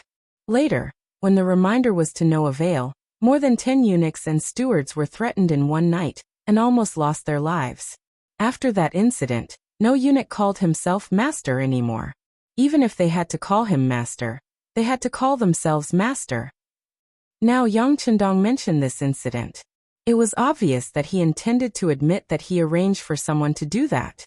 But with such an admission, LV Gui did not dare to question him. On the contrary, he hurriedly lowered his head. He, who had experienced Yang Chendong's power more than once, naturally knew the serious consequences of angering him. As soon as Yang Chendong appeared, he first reprimanded Shi Heng. Then LV Gui, Ji Guang, and Sun Tong did not run away. Even the soldiers of the great Ming Dynasty lowered their heads in shame. With such momentum, there was no need to continue the war. The winner had already been decided. Under the angry reprimand, no one dared to confront him. Yang Chendong seemed to be less angry. He turned around and walked to the side of the soft sedan. As soon as he opened the curtain, Madame Snow, who was wearing a brocade robe, plunged into Yang Chendong's arms and shouted, "Lu Lang, I'm scared. I almost couldn't see you again." "Don't be afraid. With Lu Lang here, no one will dare to bully you." Yang Chendong reached out and patted Madame Snow's back. He looked at Qing Qian and said, "Tell me what's going on." "Master, it's like this." In order not to expose his relationship with Yang Chendong in front of outsiders, Qing Qian did not call him the sixth young master directly. Instead, he called him master. "Tonight, we'll send third madam back to Yang Manor." From Qing Qian's mouth, he recounted everything that happened that night from beginning to end. From these words, everyone finally understood what had happened and why the mercenaries had opened fire in the city. At the end of his speech, Qing Qian pointed to the ground and said, "Duke, all the bodies of the killers are here. There are still 2 survivors. They just confessed that they are the subordinates of Lu San, a scoundrel in the city. They were ordered by their boss to cause trouble for third madam." "Lu San?" Yang Chendong repeated the name, his eyes filled with murderous intent. He then turned his head abruptly and looked at Lu Gui, Sun Tong, and the others, saying, "Everyone should have heard very clearly what's going on. Next, will you be the one to capture this person, or will I be the one to do it?" "We'll do it." Capturing criminals is one of the responsibilities of the embroidered uniform guards, Lu Gui quickly said. Lu Gui hurriedly interjected. He didn't dare to leave the task of capturing people in the city to the mercenaries. If they really were to do it, the gunshots on the streets would inevitably injure the innocent. When the time came, the capital would fall into chaos, and he wouldn't be able to bear the responsibility for the crime. "Yes, we'll do it.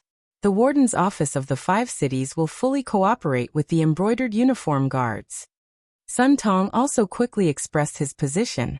Shi Heng, on the other hand, had been standing to the side. It was as if he had become an outsider as he watched Yang Chendong give orders. "Well, I'll leave it to you. If you can't catch Lu San or catch a dead person, I'm afraid you'll have to report that the mercenaries were almost killed. At that time, if anything happens, you'll have to deal with it yourself." After explaining the seriousness of the matter, Yang Chendong turned and left, carrying Madame Shui, under the protection of the others. Yang Chendong left, but the matter was far from over. The embroidered uniform guards and the warden's office of the 5 cities immediately took action. For someone like Lu San, who had a criminal record, it was not difficult to find him. An hour later, Lu San, who was waiting for news in the red light district, was caught. Yang Chendong personally sent Madame Shui to his luxurious carriage and rushed back to the Yang village with a large group of people. Hu Yan and Xiao Yin had been waiting in the village for a long time. When they saw that Madame Shui was safe and sound, they breathed a sigh of relief. "Young master." In the courtyard of the inner courtyard, Yang San had already knelt on the ground. The security bureau had not noticed Lu San's sudden action at all, which was a dereliction of duty. Fortunately, Madame Shui was fine. Otherwise, Yang San really did not know how to face the young master. Yang Chendong, wearing a cotton cloak, came to the courtyard and stood in front of Yang San with a cold and stern face.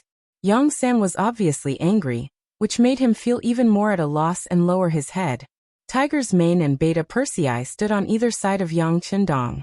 They wanted to say something for Yang San, but before they understood the young master's meaning, they did not speak.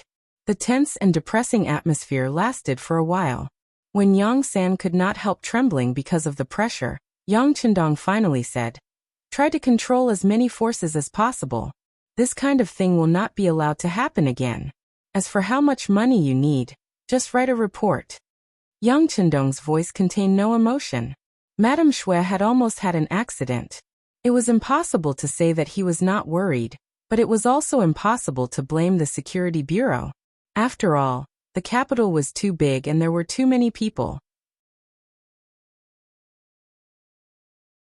How could they be aware of everything? The only thing they could do now was to constantly increase the strength of the guards and strengthen the strength of the security bureau. With enough money, they should be able to take some precautions. Yang San had been kneeling on the ground. It was not until Yang Chendong left that he slowly stood up. Tiger's Mane, who stayed on the side, stepped forward and comforted the subordinate. "Don't blame the young master for being angry.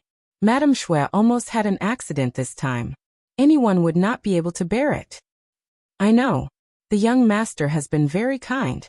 Yang San nodded heavily. Of course, he did not blame the young master.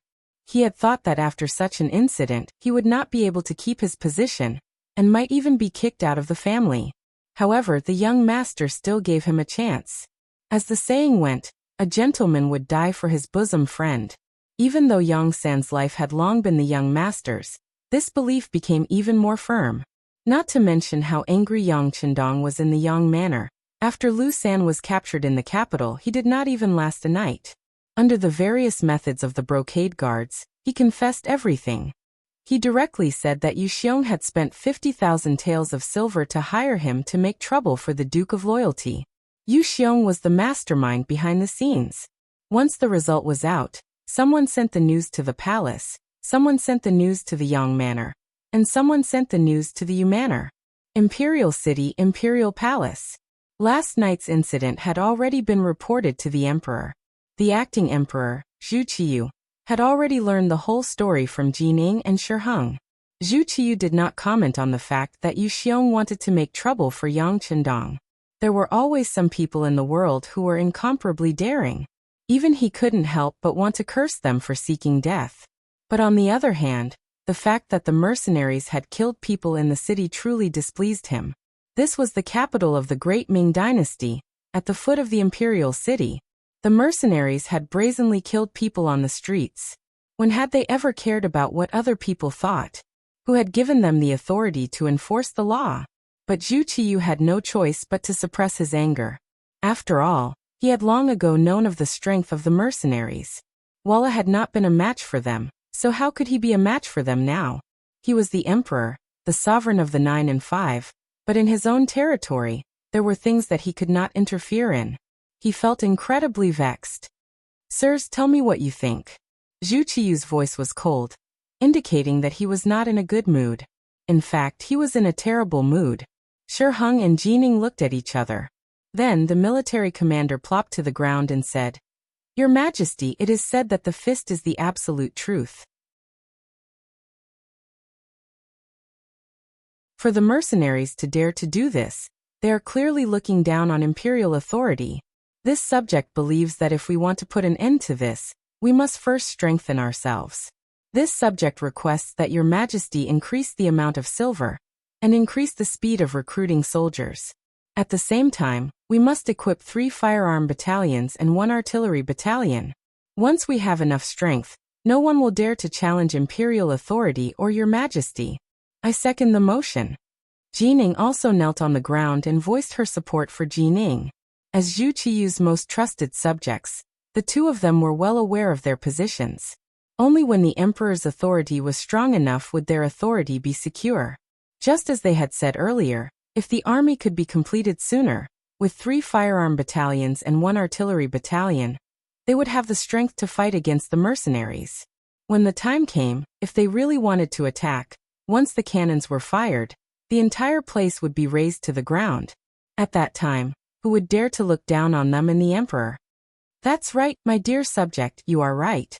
The fist is the absolute truth. How about this? I will immediately increase the amount by 2 million taels of silver to expand the army. Zhu Qiyu nodded repeatedly, looking as if he had been persuaded by Shi Heng's words. Hearing that it was only 2 million taels of silver, Shi Heng was a little unwilling.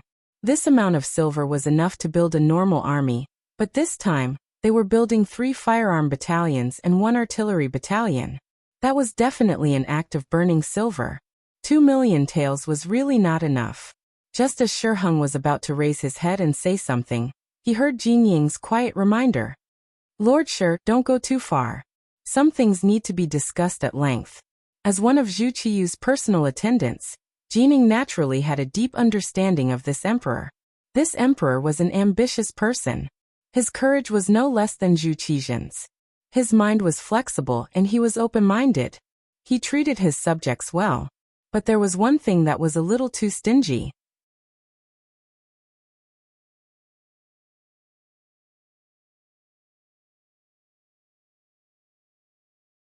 Chapter 257. Of course, this also had a lot to do with the fact that the National Treasury had only recently been paying out and not coming in. This time, taking out 2 million at once was already the limit. If Shi Heng made another request, not only would he not increase it, but it was also uncertain if the 2 million would even arrive. Shi Heng, who was about to say that the silver was too little, immediately shut his mouth when he heard Jin Ying's suggestion. He kowtowed to the ground and said, Thank you, Your Majesty. This subject will immediately go and build a new army. I believe that it won't be long before the great Ming's army returns to its former glory. Very good. Hearing Shi Heng's promise, Zhu Qiyu's face finally revealed a trace of a smile. As long as he had a strong army, he wouldn't have to rely on or fear anyone. He could defeat Yingzong and unify the great Ming. He wouldn't have to worry about the expressions of the mercenaries. Just as Zhu Qiyu's face was filled with yearning, the eunuch on duty outside the door walked in and said in a sharp voice, Reporting to Your Majesty, Minister Yu of the Ministry of Justice requests an audience. You sure what? What is he doing here?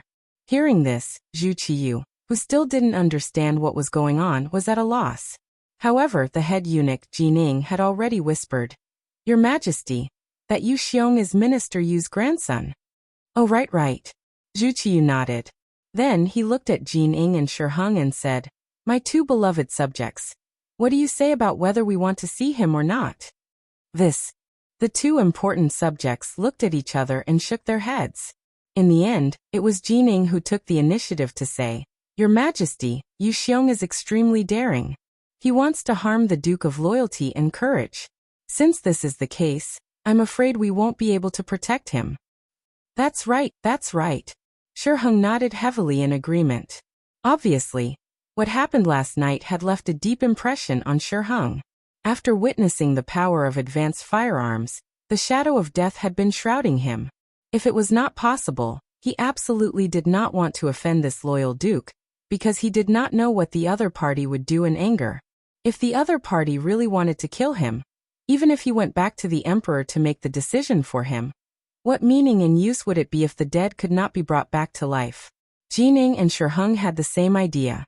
Zhu Qiyu nodded and made her decision. He naturally knew what Yu Shirua meant by coming here at this time. However, he had to pay the price for doing something wrong. What's more, he had offended Yang Qindong. He deserved it. Even with his identity as the emperor, he couldn't say anything. Since he couldn't make the decision for him, it was better not to meet him, so as to avoid hurting the relationship between the ruler and his subjects. Pass down the message.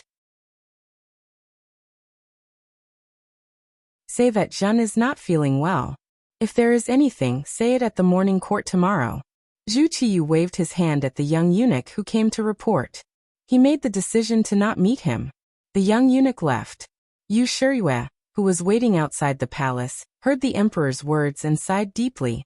Then he shook his head and slowly turned to leave. His grandson was extremely daring. He had actually taken the initiative to find trouble with the loyal duke. After learning of the matter, Yu Shirui knew that things were not good. His first reaction was to see the emperor and plead for leniency.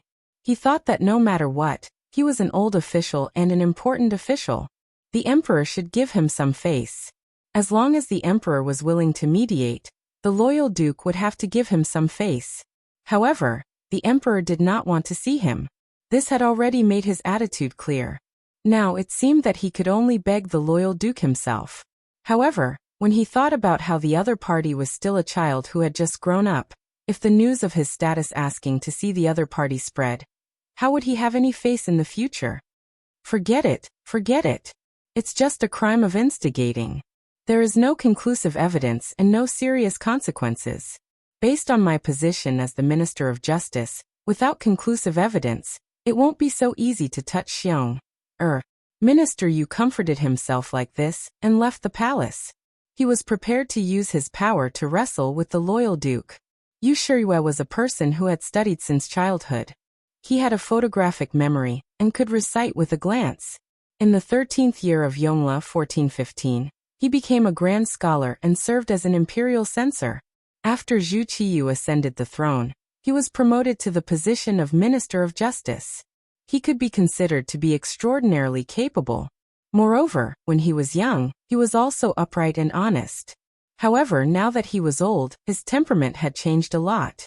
In order to achieve his goal, he had also done some things that inverted right and wrong. His personality was hypocritical and polite, and he was no longer as hard-hearted and impartial as when he was young. This time, the matter involved his own grandson. Although he had more than one grandson, how could he casually abandon his own family? As such, he left the palace and headed straight for the Ministry of Justice. The power of a Minister of Justice was not something that others could imagine. Yu Xiong's case involved criminal matters. Naturally, it was not a problem to take him away from the embroidered uniform guard and transfer him to the Ministry of Justice. The embroidered uniform guards were having a headache. Yu Xiong had already been caught. He had been dragged out of his bed early in the morning. Now that he had been caught, how to deal with him and how to interrogate him had become a headache. On one hand, it was the loyal duke, who was the victim. On the other hand, it was the old Minister of Justice. It seemed that no matter what they did, it would be easy to offend them. It was at this moment that a document from the Ministry of Justice arrived, requesting that the suspect, Yu Xiong, be sent to the Ministry of Justice for interrogation. Since someone wanted a hot potato, how could the embroidered uniform guard be polite? They immediately sent Yu Xiong out, and had some peace and quiet. The Ministry of Justice took over, and the news was quickly sent to Yang Chendong. At this moment, the 6th young master was teaching students in the Yang Family Academy, and imparting his new knowledge. Today, Yang Chendong was talking about the effects of gravity. He was teaching everyone that everything could be explained scientifically. Just as the lecture was in full swing and everyone was listening with great interest, Tiger's Mane came and whispered something in Yang Chendong's ear. Got it? Yang Chendong nodded, and a faint smile appeared on his face. Then he turned to the 101 students and said, "Today's lesson will end here. Everyone go back and review. If there's anything you don't understand, you can ask me tomorrow. Let's study by ourselves."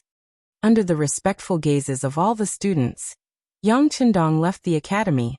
Outside the door, the head of the security bureau, Yang San, was already waiting. What happened? Yang Chendong took a wet towel and wiped his hands as he asked Yang San. "Young master, Yu Xiong was arrested early in the morning. Yu Shirui went to the palace, but the emperor did not see him. However, after returning to the Ministry of Justice, he ordered people to take his grandson from the embroidered uniform guard to the Ministry of Justice and protect him. Because the people protecting him are all his trusted subordinates, they don't know what happened. However, it can be seen that they have no intention of compromising and are still holding on to hope." Yang San explained everything he knew to Yang Chendong, and then stood respectfully to the side. His job was only to tell the truth. As for the specific decisions, it was up to the young master to make the decision. "Oh, haha, This minister you wants to compete with this young master. Young Chendong was not surprised at all. On the contrary, he chuckled. However, the smile quickly disappeared. Did you find the person I asked you to find? The so-called looking for someone referred to how Yu Xiong had forced her husband to write a letter of separation in order to protect himself in a foreign land in order to get a woman. A few days ago, when Yang Chendong met with Yu Xiong, he arranged for the security bureau to search for Yu Xiong. There should be news by now. We found him. According to the young master's orders, he is coming to the capital under the protection of the security bureau. He will probably arrive tomorrow night. Yang Sen said with his chest puffed out. It was already a dereliction of duty that they did not receive any news of the attack on the third madam. Now they could not allow any more mistakes. Not bad. Hearing that the person would arrive tomorrow night, Yang Chendong's face regained its confidence. Inform Assistant Minister Su that this young master wants to see him. The so-called Assistant Minister Su was naturally the right Assistant Minister of the Ministry of Personnel, Su Yozhen. This person had publicly impeached Yang Chendong, but in reality, he was the first person to side with him. It was time for him to come in handy. Su Yozhen was one of the most powerful officials in history. Unfortunately, in his later years he became an official who was punished. Because of Yang Chendong's appearance, his life was completely changed. At the very beginning, Su Yozhen was merely an imperial censor. When she was a mere 7th grade official, she wasn't valued at all. It was Yang San who suddenly found him and gave him a large sum of money. While improving his life, Yang San also asked him to do some things within his power. After that, his career was smooth sailing. He rose all the way up to the position of a 6th-rank official, then a 4th-rank official of the Taichung Temple, and now a 3rd-rank official of the Ministry of Personnel. It could be said that he was rising up the ranks at an astonishing speed. And all of this was inseparable from Yang Chendong's support and operations. Gradually, Su Yozhen gave birth to an idea. That was, relying on this Duke of Loyalty seemed to be a good thing. At the very least, she could do a few things for him. Not only did she receive an official position, she also received money, and she even had a reputation. Where else could she find such a perfect thing? This was how people were.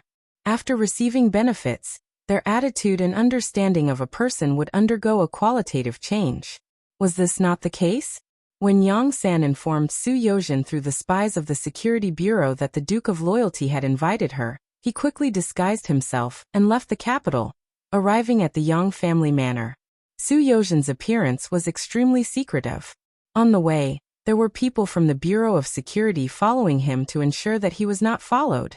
Not long after, a carriage stopped in the backyard of the Yang manor. Su Yozhen, dressed in a black robe and a bamboo hat, stepped out of the carriage. You're tuning in to the Li Mei's Sword of Destiny YouTube channel. We're so grateful for your support, and don't forget to subscribe to join us on this incredible journey through captivating stories. Your generosity through donations truly makes a world of difference, as it's the primary source of revenue that allows me to expand and enhance this channel for you. Thank you from the bottom of my heart for being a part of this adventure.